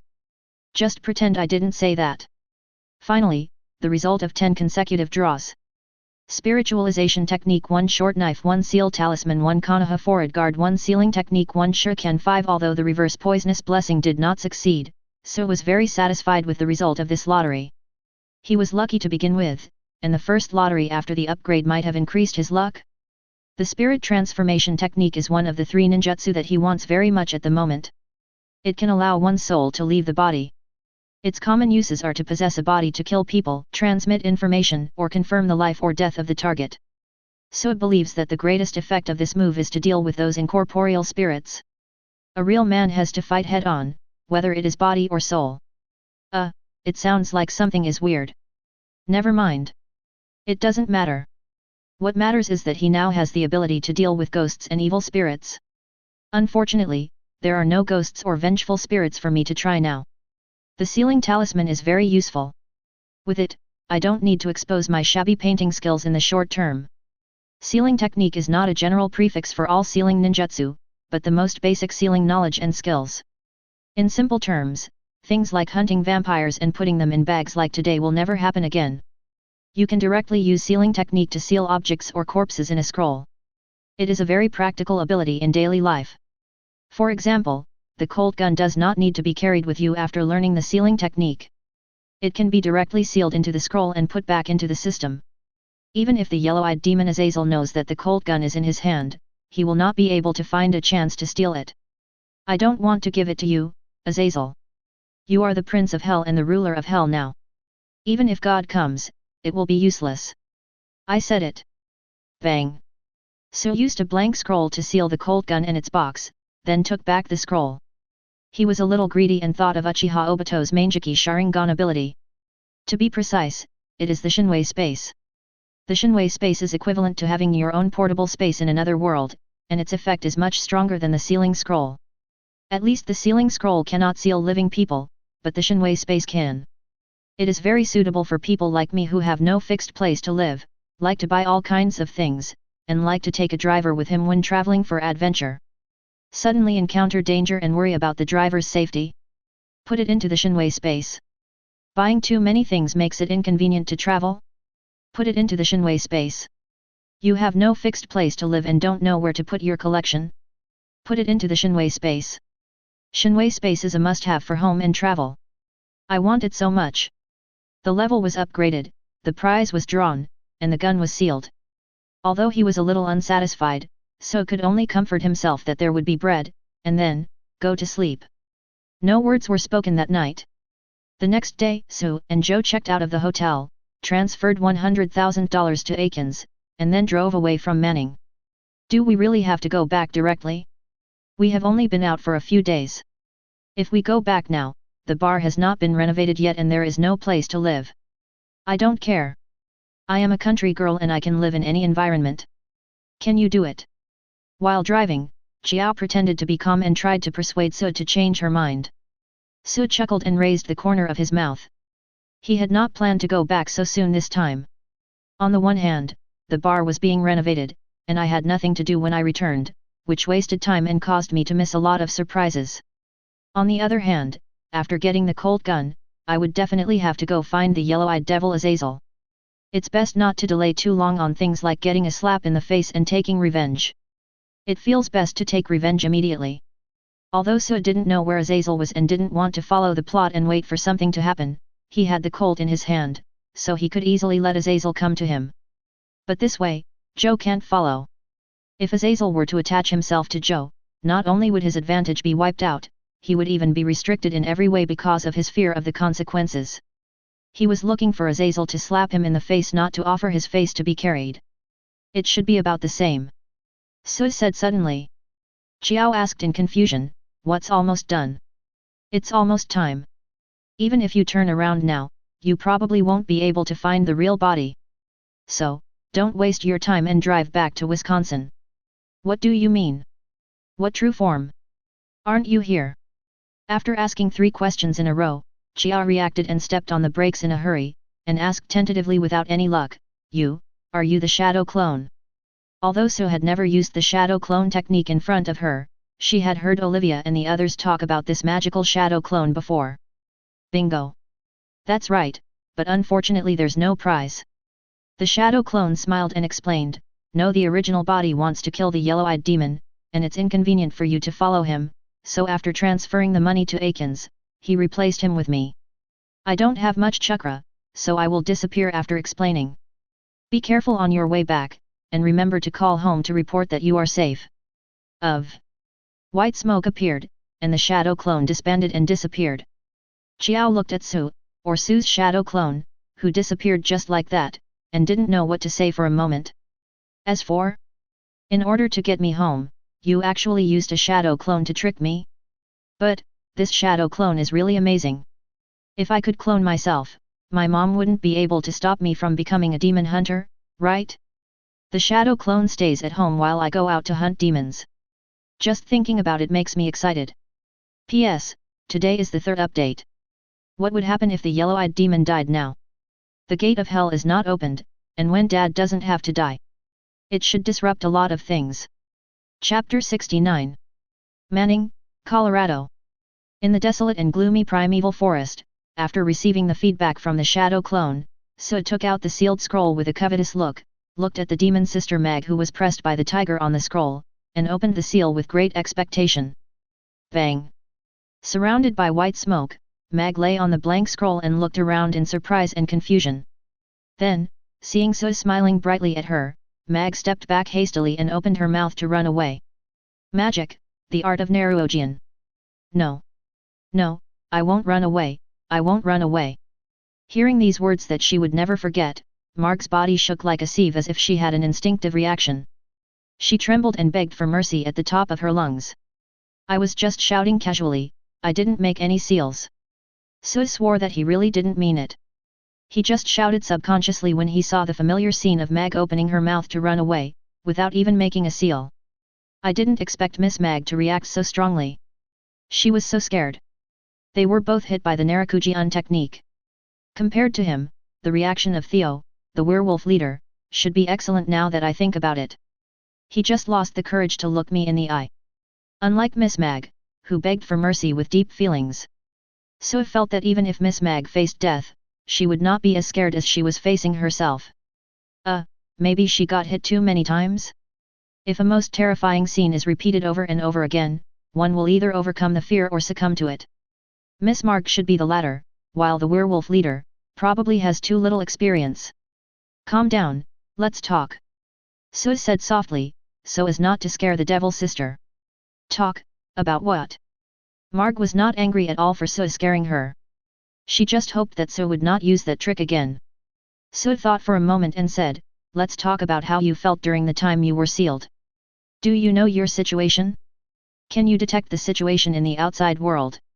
Mag shook her head and said cooperatively, no, I can't feel anything. I don't know where I am. I only know darkness. I can't even sense my own existence. What about your original soul in this body? I don't know.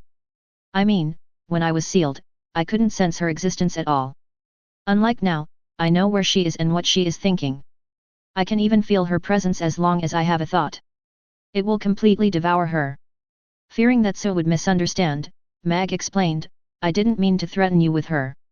I was just describing my feelings at that time and now. As long as you agree, I can leave this body at any time and give her freedom.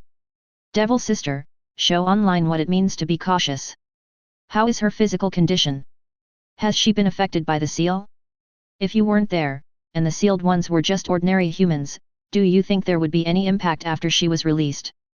Mark thought for a moment, I don't know, and she doesn't know either, but her body isn't affected at the moment. Mag's experience made it difficult for Sud to determine what the consequences would be of using this sealing technique to seal a living person. Even if she was fine now, there was no guarantee that she would not be affected by Mag. In the TV series, Marg faked her death to deceive John and the Winchester brothers. Later, Marg was expelled back to Hell, but the injuries suffered by this body during the fake death did not disappear. They were just suppressed by the devil's power when Marg possessed it. Once Marg left, the life of this body also came to an end. What do you want to do to me? Seeing So in deep thought, Mag asked tentatively in a low voice. I just used illusion and sealing magic on you. Don't make it sound like I did something despicable to you, okay? So explained, and said, if you don't like me, I can let you go, but what? How about you tell Azazel a message for me? Just tell him that I have the colt, and if he wants it, he can come to me, etc. This doesn't seem to have much deterrent effect. How about this, tell him that I have the key to the gates of hell, and if he doesn't want it to be destroyed by me, he should come to see me right away. So asked Mag for her opinion, how about it? Do you think this is intimidating? Will he come to see me as soon as he hears it? Of course he will. Since it's about the key to the gate of hell, he won't let you ruin his carefully planned plan. You have a cold gun? No.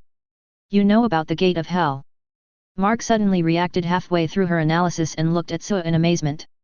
This guy got the colt and knew Azazel's plan to open the gates of hell. How is this possible? How did he know? Sue shrugged, you approached me because I know too much, right? I do know a lot, even things that you demons don't know, things that haven't happened yet.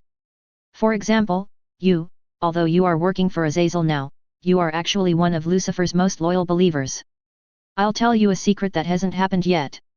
If Azazel hadn't asked you to come close to me, he would have successfully opened the gates of hell, released hundreds of demons including the 7 deadly sins, and then, died from the cold gun.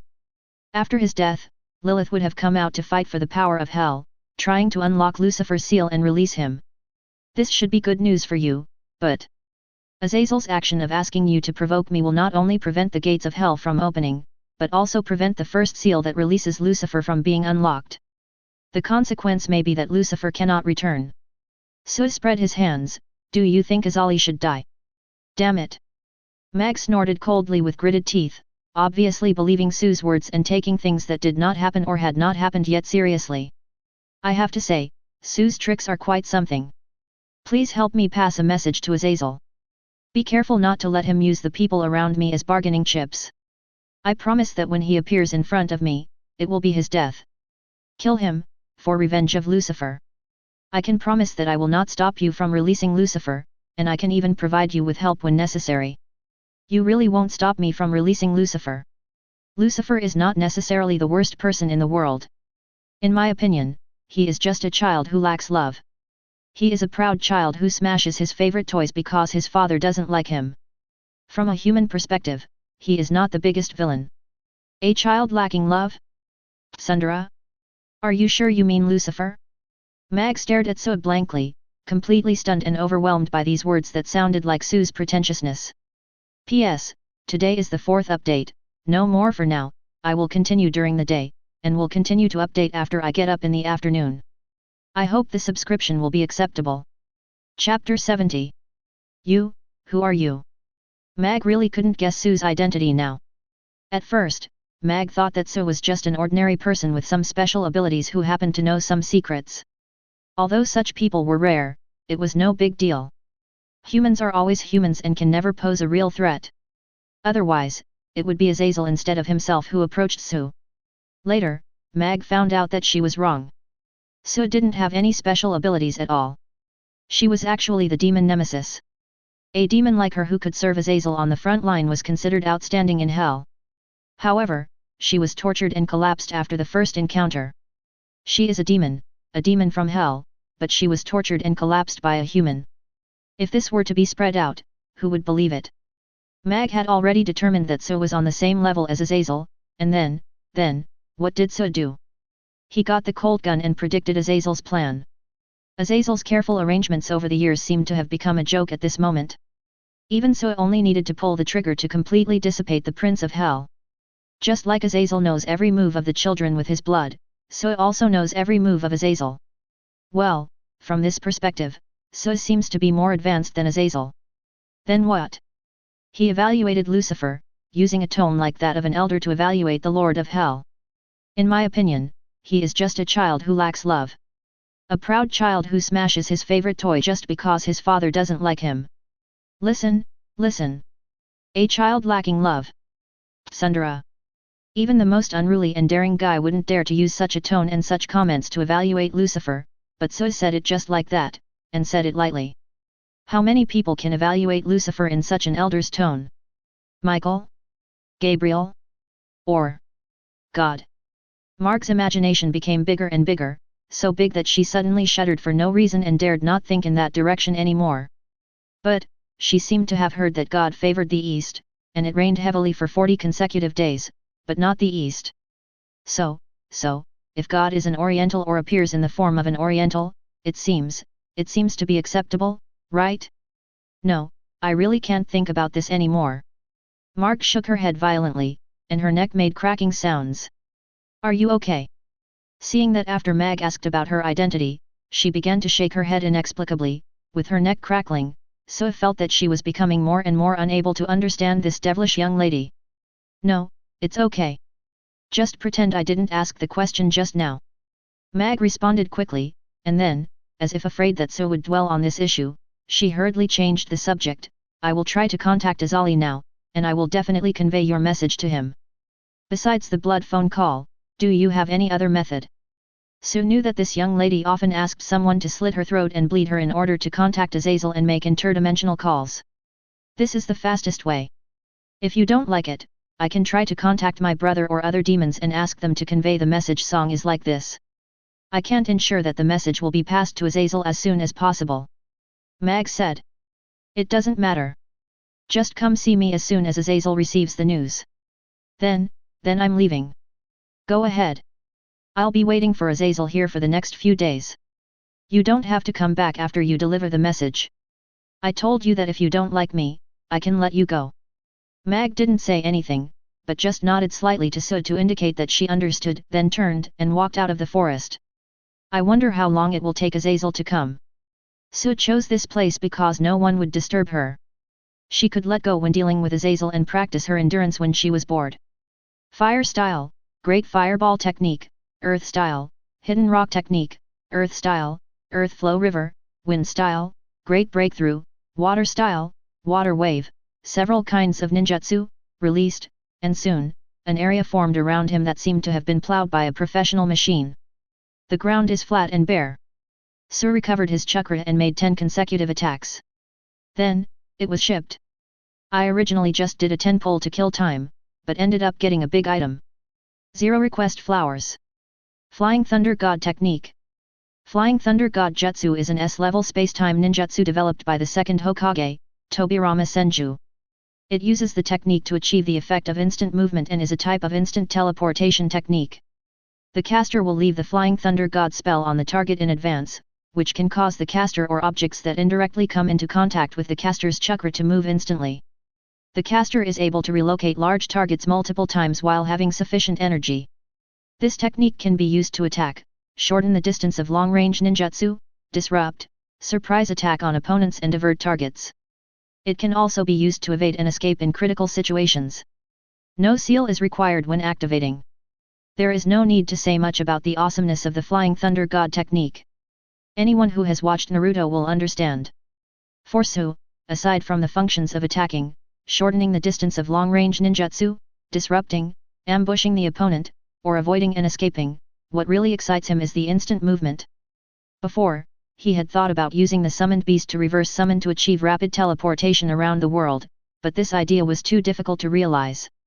Now with the Flying Thunder God technique, although the summoned beast's idea was not realized, the purpose of rapid teleportation around the world can be achieved. If Jiao was carrying a kunai marked with the Flying Thunder God style, or if she had a mark of the Flying Thunder God style on her body, Su would be able to appear in front of Jiao instantly. As for the teleportation distance of the Flying Thunder God technique, the more chakra one has, the stronger one's strength is, the larger the perception range is, and the farther the distance is. The teleportation distance varies from person to person and there is no standard definition. Even if you can't teleport across the country in a short period of time, you can leave the Flying Thunder God mark in different places and reach your destination quickly through multiple teleportations. I have to say something shameless again. The Flying Thunder God technique is very suitable for people like Su who have no fixed place to live and travel everywhere. As long as he leaves the Flying Thunder God mark wherever he goes, in the future, even if he buys houses all over the United States and has friends everywhere, he can reach there in a flash, or even travel back and forth many times, without worrying about the problems caused by distance. P.S. I gritted my teeth and wrote another chapter. Today is the 5th update. I really don't have any more this time. I will continue during the day. Chapter 71. In addition to the Flying Thunder God technique, this 10-draw series also includes a sealing talisman and a chakra refining technique that are worth mentioning. The more of the former, the better for Su, as it is very useful in sealing demons. The latter can train ninjas, but it seems that even if they have learned the chakra refining technique, it is not so easy to refine chakra. Olivia has never succeeded. I still have a task to complete, which is to train a ninja, help him successfully possess chakra, and then reward him with the chakra fruit. The Flying Thunder God technique requires very high dynamic reaction ability, especially when attacking and raiding the opponent. The short distance rapid teleportation can be achieved in the blink of an eye. If the reaction is slow, the person may teleport to the opposite side of the enemy before the subsequent attack or raid can catch up. Not to mention whether it will put oneself in danger, the scene alone is embarrassing enough. Su placed Flying Thunder God spell marks around him, and then began to move quickly to different places. Swoosh dot whoosh dot whoosh. In the forest, Su's figure quickly flashed in different corners. The speed of teleportation was so fast that he was just like a ghost and disappeared in the blink of an eye. Time passed quickly, and before we knew it, the sun had set and night was about to fall. Su prepared to summon his shadow clone and let it stay where it was to wait for Azazel, while he went back to the hotel in town to rest. Anyway, he had the Flying Thunder God technique, so if Azazel showed up, he would be there in an instant. At this moment, a powerful evil aura appeared in his perception. Su rolled his eyes instantly and slowly turned to look at the dim forest in front of him. In the forest, a middle-aged man with a square face slowly walked out. There was nothing special about his appearance and clothing, but his eyes shone with a chilling yellow light. Yellow-eyed devil, Azazel. Hand over the colt, and I'll spare your life. Azazel had a gloomy face and a strong aura of terror emanated from his body. The big trees around him seemed to be affected. The branches trembled and the green leaves withered one after another. Su took out the scroll, unsealed it, took out the colt, pointed it at Azazel with a smile, and said, "If you want it, I'll give it to you right away." Azazel is worthy of being the Prince of Hell and the current ruler of Hell. When a cold rifle, a weapon that could kill him, was pointed at him, he showed no sign of nervousness or worry. Instead, he had a faint sneer on his face, revealing a hint of disdain. "Do you think you can kill me with it? Too naive. I want the rifle, and I want your life, too." After saying that, Azazel suddenly raised his hand towards Su. Demons have two iconic abilities. One is possession, which all demons have. The other is willpower, which allows them to stop bullets, freeze humans, or throw people away with a wave of their hands. Only powerful demons have this ability, which can be collectively referred to as demon power. Azazel is a yellow-eyed demon, one of the most powerful demons in the Hell system. His half-blood children can have telekinesis, let alone him. Su had been on guard against this move of his. When he saw Asare raise his hand, he used Flying Thunder God to teleport directly to the big tree above his head. The attack failed and Su suddenly disappeared in front of him, which made Azazel frown for a moment, and then he looked up at the tree above his head with a sense of something.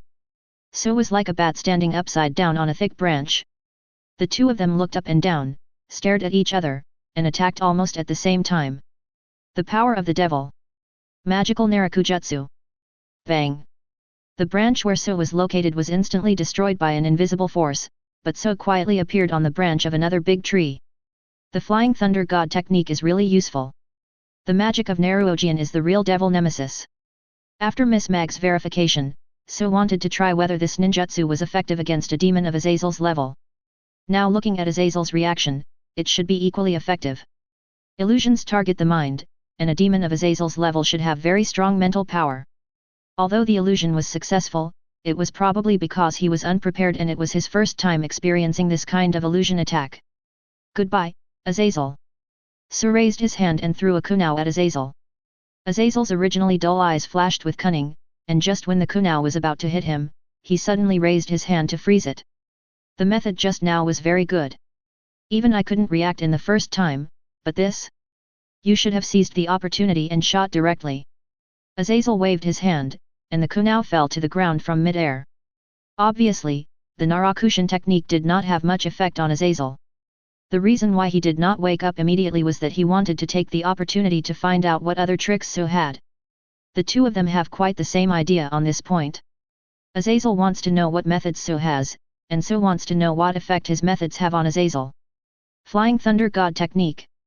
At the moment the kunai fell to the ground, Su suddenly appeared above the kunai and in front of Azazel with a whoosh, holding a gun in one hand and picking up the kunai with the other, and directly used a shadow dance leaf. Bang! Azazel was kicked in the chin and his body instantly rose up. The moment Su stood up, he raised the kunai again. Azazel turned his head to avoid it and launched the Flying Thunder God technique again. Call out Su teleported behind Azazel and fired a bullet directly at his head with the Colt. The hand that pulled the trigger was crisp and neat. The muzzle of the gun pointed at Azazel was as steady as a rock.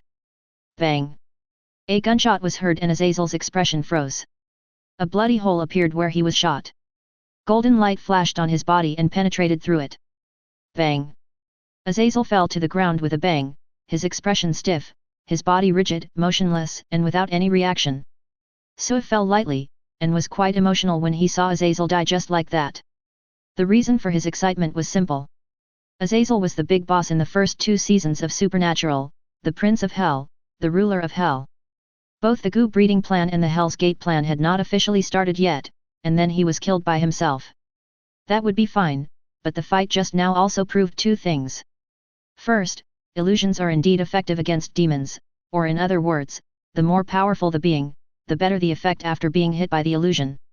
No matter how many seconds it lasts, it is definitely effective.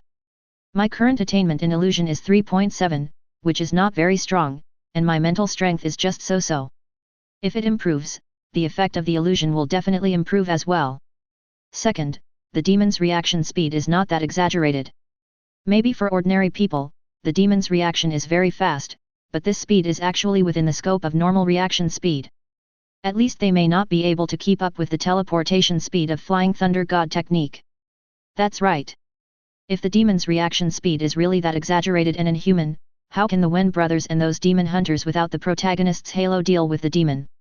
How many demons in TV shows were killed by sneak attacks? Even Yellow Eyes was killed by a sneak attack from John because of his arrogance and slow reaction. P.S. Today is the 6th update, and the subscription is a bit terrible. Alas. Brothers who are still supporting it, please support it with a first order. Chapter 72. Whoosh.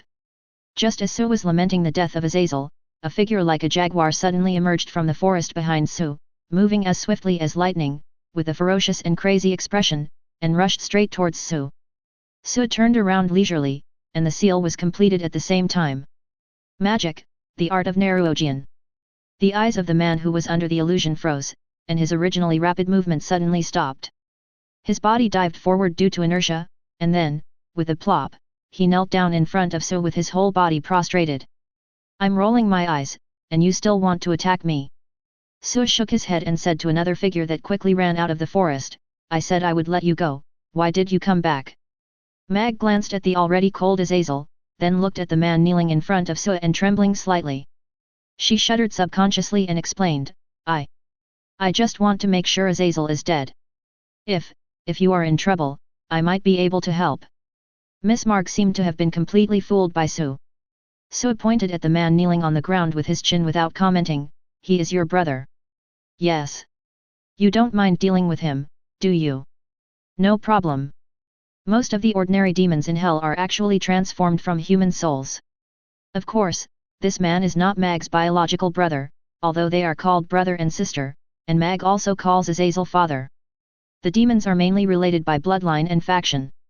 In the TV series, John used a fake Colt gun to trade with Marg and this brother, but after this guy got the gun, he shot Marg directly.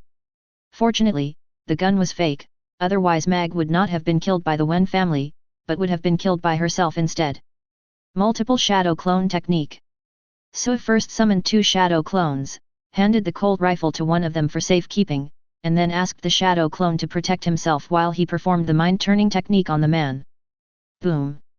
Sue felt the passage of time and he left his body and came into darkness. When he opened his eyes, he found that he had already controlled the man's body.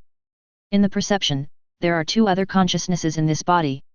One should be the original consciousness of this body, which has fallen into a deep sleep, and the other one cannot be seen clearly in perception, just a black shadow, which should be the possessed demon. The heart-turning technique should be successful, but, what should I do next? How to get rid of the evil consciousness? When Sue was thinking about what to do next, he suddenly perceived a blinding light, and then the devil's shadow quickly disappeared under the light. Sue was a little confused as it was his first time using the mind transmigration technique. Although he was familiar with the mind transmigration technique in Naruto, there was no case in Naruto of using the mind transmigration technique to invade a person possessed by a demon. Even if we compare the situation of demons possessing humans to the tailed beast Jinchuriki, whether it succeeds or fails, it shouldn't be like this, right? Sue controlled this body and raised his head, and saw a black mist disappearing above his head. There is no doubt that the demon left the body, but it is unknown whether he left on his own initiative or was driven out of the body by the heart transformation technique or other unknown reasons. Sue was certain that the demon definitely did not leave this body by opening its mouth as a normal method, because he had control over this body and he knew very well that this round body did not open its mouth at all. In any case, the heart-turning technique was successful, and his guess was confirmed. The heart-turning technique can indeed deal with the possessed target, no matter whether the target is a soul or a demon. Call out when his consciousness returned to his body, Sue opened his eyes and looked at the devil's black smoke that had disappeared in the sky. Run away! Sue looked at Margot opened her mouth wide, shook her head in shock, and said, she was banished to hell. Banished back to hell? There is no exorcism spell. Even if the demon leaves the body, it should theoretically stay in the human world. It is impossible to be driven back to hell, right? Could it be that the heart transformation technique in this world can not only drive away the possessed demons, but also forcibly expel the demons back to hell? Forget it. It's useless to speculate on the problems of system rules by yourself. Let's just let facts speak for themselves. After all, practice makes perfect. For example, when buying a refrigerator, you don't necessarily need to know how it works. You just need to know that it can do refrigeration. After buying a refrigerator, you should first study the refrigeration principle. To be continued. There is a kill reward for killing Azazel, 2 points. It should be because of my leveling up that the score increased by 1 point. There is no reward for expelling the devil back to hell, but the man who regained his freedom was still very happy because of his gratitude to Sue for saving his life. Bang! One shadow clone disappeared, and the other shadow clone returned the Colt rifle to the original body and ran towards the town with a kunai engraved with the Flying Thunder God mark. Taking out the blank scroll, Sue sealed the Colt gun and Azazel's body separately, and after returning the scroll to the system, he asked Mag, your brother will definitely report back to hell the news of your betrayal of Azazel and his death. What are your plans next? Mag thought about this question, are you sure Lilith will fight for the power of hell? Sue nodded affirmatively and said, Lilith will definitely seize power, but it won't be that easy for her to unify hell. Although Azazel is dead, his bloodline is still there. Those children with Azazel's bloodline are theoretically qualified to inherit the position of King of Hell. Some of Azazel's followers in hell should choose to support these children. Among the chosen children, Azazel's favorite is Sam Winchester. In the TV series, when Azazel died, Sam was the only chosen child left. Sam naturally inherited Azazel's position, so if Lilith wants to become the king of hell, she must kill Sam. Now, Azazel still favors Sam the most, but, who knows? With so many chosen children still alive, Azazel's followers may not necessarily choose Sam, the demon hunter, or even the same person. Lilith wants to fight for power, and this time she's going to destroy all of Azazel's children. Hell, it's going to be a mess. P.S. Today is the 7th update, and I am still asking for subscriptions. It's really too sad, are American dramas so niche? Chapter 73. The moon was bright in the sky, the stars were shining brightly, and in front of the floor-to-ceiling window of a hotel room, Sue was sipping expensive wine and admiring the beautiful sea and sky above his head. In a flash, a month has passed since Azazel was killed. He separated from Miss Mag on the day he killed Azazel. Mag decided to join Lilith. On the one hand, it would reduce the trouble caused by betraying Azazel, and on the other hand, Lilith would unlock the seal of Lucifer and let Lucifer return to the world. When Mag left, Sue gave her a flying thunder god kunai and also left a hidden flying thunder god mark on her body. Afterwards, Sue called the Wen brothers and told them the good news that he had killed the yellow-eyed demon, and asked them to tell John to stop causing trouble if they could get in touch with him. The yellow-eyed demon was dead, and the family's revenge was finally achieved. Although their fate would most likely not change as a result, at least they could enjoy a brief period of family happiness. The Wen brothers couldn't believe it at first. That was the yellow-eyed demon that they had been tracking for a long time. How could such a powerful demon die just like that? This result was too sudden for them and they were completely unprepared. The yellow-eyed demon is dead, revenge has been taken, and they can be reunited with their father's family. This is the result they have been looking forward to and longing for the most. After confirming again and again that the yellow-eyed demon was really dead, the Wen brothers expressed their gratitude to Sue very solemnly. They also agreed that they would go to Sue to thank him in person after they found their father and explained the situation. After hanging up the call with the Wen brothers, Sue called Olivia at the Demon Hunter bar and asked about the progress of the renovation. Unexpectedly, he learned that Serena came with the designer. Although Serena was disappointed not to see Sue, she was very interested in the affairs of the Witcher bar. She stayed here for almost a week before she had to return to New York. Joe has not returned to the bar yet, and the renovation of the bar will take at least 3 months. Sue decided to continue his interrupted solo road trip, starting from Colorado, changing direction, passing through Kansas, Missouri, Illinois, and returning to Wisconsin where the Demon Hunter bar is located. I chose this route because I didn't encounter any supernatural incidents along the same route as Joe did when we came here, so I naturally had to change the route when I return. In addition, Kansas is the hometown of the Wen brothers. After they moved away, supernatural events occurred in the old house, gathering many ghosts, even their mother's soul is here. In the TV series, their mother's soul contributed the last of her soul power to save them, and then disappeared. Now, although Sue found the old house of the Wen brothers when he passed through Lawrence, Kansas, he did not see any ghosts or their mother's soul. I don't know if it's because the time is wrong or because the death of the yellow-eyed demon made the demon blood in Sam's body temporarily ineffective, so those supernatural creatures no longer search for traces of their appearance, so no supernatural events happened in the old house.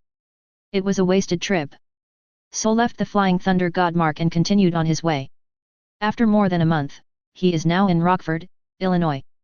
Many places have their own supernatural legends, such as haunted houses, abandoned hospitals, or human heads soaking in toilets. Rockford also has such a legend, a place called Roosevelt Asylum. The shelter has been abandoned, surrounded by iron mesh walls and with no entry signs posted in conspicuous places. It is said that ghosts of patients appear here, and if you spend the night here, the ghosts will drive you crazy. But the more this happens, the more those who like adventure and consider themselves brave want to go in and find out what's going on, especially children, who always break in without being obeyed. Legends are probably fictitious and false, but the legend of this shelter is true. When Sue came here and heard the legend from the waiter in the restaurant, he remembered that this was one of the adventure points in the TV series of the Wen brothers. There are ghosts here, and more than one. Bang, bang, bang. There was a sudden knock on the door, and Sue turned around and walked to the door to open it without surprise. There were 2 young people outside the door, a man and a woman. "Hi, Sam, Kate. Sue greeted with a smile. Hi. The blonde girl named Kate raised her hand in response. Sam said awkwardly, Hey, brother, my name is not Sam, my name is Wen. Sue shrugged, Sorry, you do look like a guy I know called Sam. The Sam that Sue was referring to was not Sam Winchester, and the boy named Gavin in front of him did not look like Sam Winchester. Gavin and Kate are a couple. They are the male and female protagonists of the episode about the asylum in Supernatural. Of course, there are the Winchester brothers. Their real identity should be supporting roles. So called Gavin Sam because he looked exactly like the male protagonist of the fifth film in the Final Destination series. The three met in a restaurant. At that time, Sue was asking the waiter about the legend of the shelter. After hearing this, Gavin took the opportunity to chat with Sue while his girlfriend went to the bathroom. It turned out that he had made an appointment with his girlfriend to go on a date in the evening. He wanted to give her a surprise, and he set the date at the shelter without telling her. He happened to hear that Sue was interested in the shelter, so he made an appointment to explore together in the evening. If Sue hadn't recognized their identities, he would have even suspected that Gavin had deliberately set a trap for him, lured him into the shelter and then robbed him. Date with a girl at night, wouldn't it be nice to go to the movies or get a room? Going to explore a haunted house? That's fine, girls are timid, the environment is dark and scary, it's just like watching a horror movie, it's easy to get closer to each other, but isn't it a bit too much to bring a light bulb you just met with you? Have you ever considered the feelings of girls? Ugh, straight man. You live in a suite by yourself. Kate didn't know how bad tonight's date would be. After entering the room, she was a little surprised and said to Sue, You should be very rich, right? I won't lend you my room. Sue said jokingly, but I can open a suite for you as a favor. I don't care whether you are in the mood to stay there when the time comes. Really? Gavin asked excitedly. Kate was also very excited, but a little embarrassed. Thank you for your kindness, but no, I think Gavin should be able to prepare it, right? Gavin smiled awkwardly and didn't respond. P.S. This is the 8th update today. According to my current typing speed and the current time, I estimate that I will not be able to update the 9th update before 12 o'clock. So let's just leave it at that. I will continue to write and there will definitely be an update after midnight. In addition, this chapter is considered to have an Easter egg of Final Destination. I wonder if you like to watch pure American dramas or add some movies. Chapter 74. The night is quiet.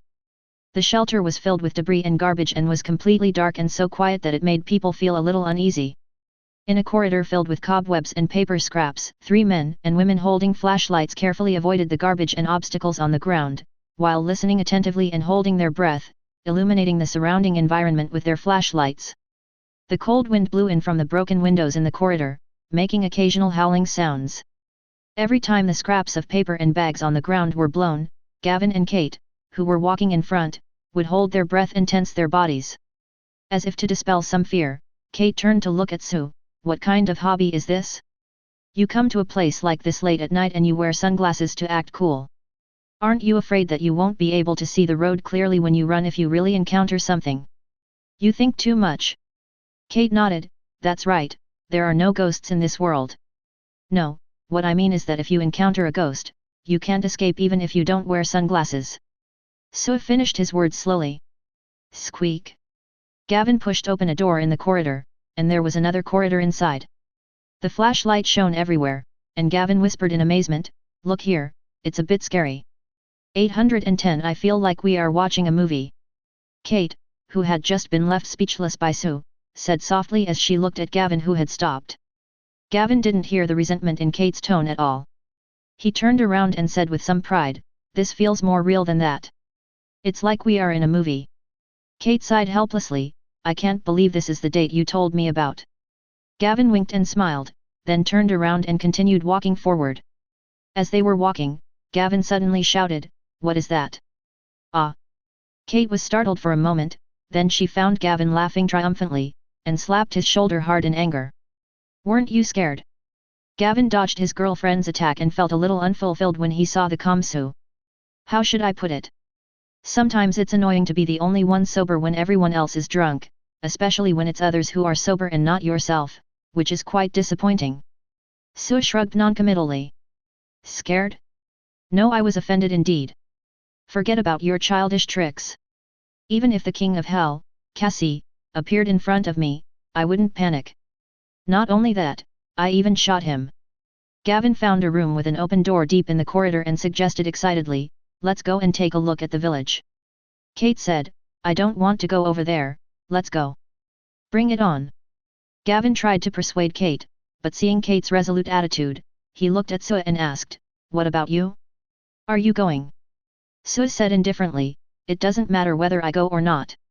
Anyway, there are many good brothers here, so we can go with one more. If you want to go, be mentally prepared. Gavin thought Sue was trying to scare him, so he said, okay, you guys wait here for a while.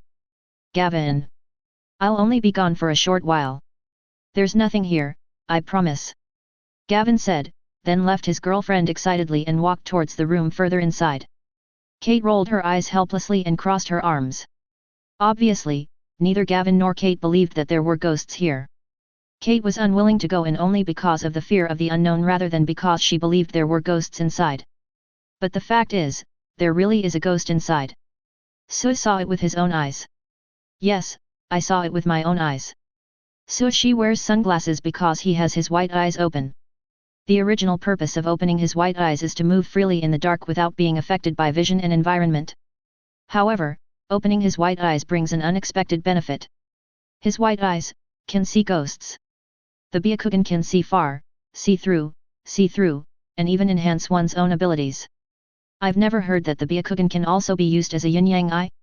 In the white eyes mode, the structure of the entire shelter becomes three-dimensional and transparent, with several human figures scattered throughout the shelter. These figures are different from Gavin and Kate. They are more like being outlined by a ball of pure energy and have no structure that a normal body should have. The Byakugan can observe the flow of Chakra. Chakra is a kind of energy to some extent. The essence of ghosts or souls is also energy. So, the Byakugan that can observe Chakra has the additional ability to observe the existence of ghosts in this world.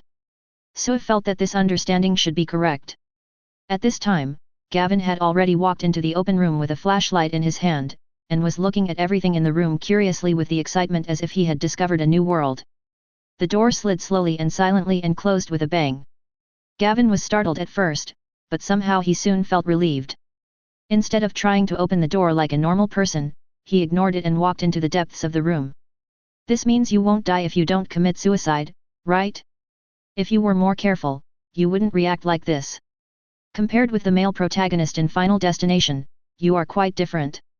He carefully avoided everything that normal people would think was not dangerous, but dangerous things happened to him. But you, on the contrary, you didn't take things that normal people would think were dangerous seriously at all. Sue had already seen a figure appear behind Gavin, or to be more precise, a female ghost with the same blonde hair. Click, click, click. Gavin tapped on the flashlight that suddenly went out, and helplessly turned around in the dark and prepared to leave. As a result, when I turned around, I saw the figure of a female ghost in the moonlight. His first reaction at this time was not fear, but he mistakenly thought it was his girlfriend. He walked over and smiled and joked, "Honey, aren't you scared?" The female ghost approached slowly and silently, and when the shit got to her side, she grabbed him and kissed him. Gavin responded normally, not noticing anything was wrong. Absolutely amazing. This scene is absolutely amazing. Sue felt that based on this scene, her role as a light bulb today was not in vain. Call him. Sue suddenly said to Kate. Kate didn't think much about it and shouted directly, "Gavin, where are you?" Gavin, who was inside, was stunned when he heard his girlfriend's voice outside. He pushed the woman in front of him away. As the woman retreated, the moonlight coming in through the gap in the window hit her pale and terrifying face. Gavin couldn't control himself and screamed. "Oak 1 kg 1 kg 1 kg. After a few seconds, the screaming stopped abruptly. P.S. I feel like I'm doing okay. This chapter can be considered the 9th update of the day, and after midnight, I think I can update at least one chapter, and the rest depends on my condition. Under normal circumstances, I will try my best to update 5 chapters a day." Chapter 75. Hearing her boyfriend's unusual scream, Kate, who had been relatively calm, suddenly ran towards the room in panic, shouting Gavin's name as she ran. Box. When she ran to the door of the room, it was suddenly pushed open. Kate was caught off guard and was knocked to the ground. Then she saw her boyfriend Gavin running out of the room without looking back as if he had seen a ghost, and ran towards the other side of the corridor. Gavin! Kate was about to call Gavin, but suddenly saw a woman following her out of the room. As if she had noticed Kate's presence, the woman turned and glanced at her. This glance seemed to make Kate lose the ability to speak instantly, and her boyfriend's name also stopped abruptly. Bang! The woman disappeared without any warning before Kate's eyes. Gavin either seemed to have seen a ghost or he had seen a ghost. Kate could no longer see her boyfriend. The fear of seeing a ghost made her want to run away instinctively. She quickly stood up with her hands on the ground, turned around and ran towards Sue's direction, shouting as she ran, "Quick, get out of here first, there is a ghost here." Leaving a place where ghosts exist is just an instinct. Even if you know that the ghosts may not be here again after they disappear here, you can still feel at ease when you leave here. Seeing that Sue was indifferent, Kate ran over, grabbed his arm and wanted to take him away, but was stopped by Sue's backhand. "Don't panic, there are no ghosts here now." "Yes, there really is a ghost. I saw it. It was there just now." Kate thought Sue didn't believe it. "I know, she has left, and there are no ghosts around here now." Are you sure? How do you know there isn't one?" Sue's words gradually calmed Kate down, but she was still a little nervous and panicky in her heart. "Because I can see it. Didn't I tell Gavin before that there are many good brothers here, not just the one I saw just now? If he wants to go, he should be mentally prepared." Sue gave Kate some time to slow down before continuing, "You don't have to worry about Gavin. Although this guy isn't very smart, he runs pretty fast. He ran until he fell down and passed out, his mental strength is incredible." Can you see Gavin?" Kate couldn't help feeling a little doubtful when she saw Sue's reaction. "Gavin is obviously not here, how come you seem to be able to see him?" "Yes." Sue thought about it and took off his sunglasses. His bluish-white pupils really scared Kate. Fortunately, Kate's IQ was high and she didn't get angry when she suddenly saw Sue's eyes changed. "Your eyes. Bien is a special bloodline limit. If you don't understand, just think of it as a superpower. My eyes can see 360 degrees without blind spots, so I can see Gavin even in the dark with buildings blocking my view." The female ghost didn't chase him all the time. He was just scared, and then, he fell down and fainted. "So you wore sunglasses at first because you were afraid of scaring us? You knew there were ghosts here a long time ago? Then why did you come here?" Kate suddenly realized, and then became even more confused. Sue shrugged, "Actually, Gavin and I have similar ideas. He wants adventure, and I want to see all kinds of supernatural creatures. I am very interested in these things. Should we go find Gavin first and leave here as soon as possible?" Although Kate had calmed down, she was still very scared in a place where there were really ghosts. She really didn't want to stay there for even a minute longer. Sue shook her head, "Do you think this haunted place is your boyfriend's room and you can come and go as you please? The doors and windows here have been locked by mysterious forces. Under normal circumstances, you can only leave here if you completely get rid of the ghosts here. Of course, there are also abnormal methods, but I don't want to use them. I will definitely not leave until the real owner sees me. Besides, since I am here, I must get rid of this ghost, so that no one will come here and get hurt in the future." Kate took a deep breath and said, "Okay, well, how do we deal with ghosts?" Sue coughed a few times, and the Sue class began. "Usually, you can use salt or iron to block the ghost. If you want to completely solve it, you must burn its body or things related to it. If you can't find it, you have to find a way to resolve its resentment. There are many ghosts here. What you and Gavin saw was just one of them. In fact, she and other ghosts have no intention of harming us, but want to convey a message." "What message?" "News that can resolve their grievances, or in other words, news that can cause them to become vengeful spirits." Sue saw several scary ghosts appearing all around him. These ghosts surrounded him and stared at him, as if they were waiting for something. They also seemed to know that Sue could see them and were not afraid of them, and they could provide clues at any time. 0 Request Flowers, 08340512 FALU11022338. After I separated from you guys during the day, I investigated this asylum. It was originally a mental hospital. Many years ago, a riot occurred here, resulting in the death of many people and the disappearance of their bodies, including a doctor named Elcott, who was also the director. Later, this place was abandoned. Sue said he was investigating, but he was actually recalling the plot. Dr. Elcott, forget it, let's just call him the Dean. He really doesn't deserve to be called a doctor for what he did. The Dean works day and night, which has caused him to have psychological problems. He has been using mental patients for experiments, trying to achieve the purpose of treatment by releasing the Iceman's anger, but the result is that the patients have stronger violent emotions and kill people, and the riots are caused by this. The angry and frenzied patients took over the hospital, attacking doctors and each other. I guess it was very bloody. Some of the bodies have never been found. The Dean was one of them. The police searched the whole place, and I guess the patients hid his body, which was pretty cruel. For ordinary people, not being able to find the body is a very painful thing, especially for the family of the deceased.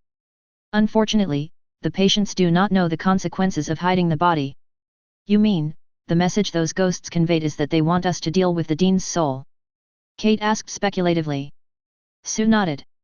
The Dean tortured them when they were human beings, and he did not let them go either when they became ghosts. When people are extremely bad, they become ghosts better than ordinary people. This may be related to their beliefs. The Dean's belief was so strong that he had psychological problems when he was alive, not to mention his confusion after death. Sue remembered that this guy could not only emit electricity from his hands, but also stimulate people's anger, making them lose their minds and become irrational and irritable. P.S. As expected, I still failed to achieve the achievement of putting 10 updates on the shelves. Also, the subscription is really the worst performance among my 8 books. I thought the previous book, Dimension Street, was the bottom line, but I didn't expect that this book is the king. Even if the subscription doubled, it is still not as high as Dimension Street. The gap between popular and unpopular themes is too big. In addition, there will be a small update later. If you enjoyed this video, please give it a like and subscribe to the channel so you are notified of future uploads. You can find the next parts in the playlist visible on the screen or on my channel. Thank you for watching, and I'll see you in the next one.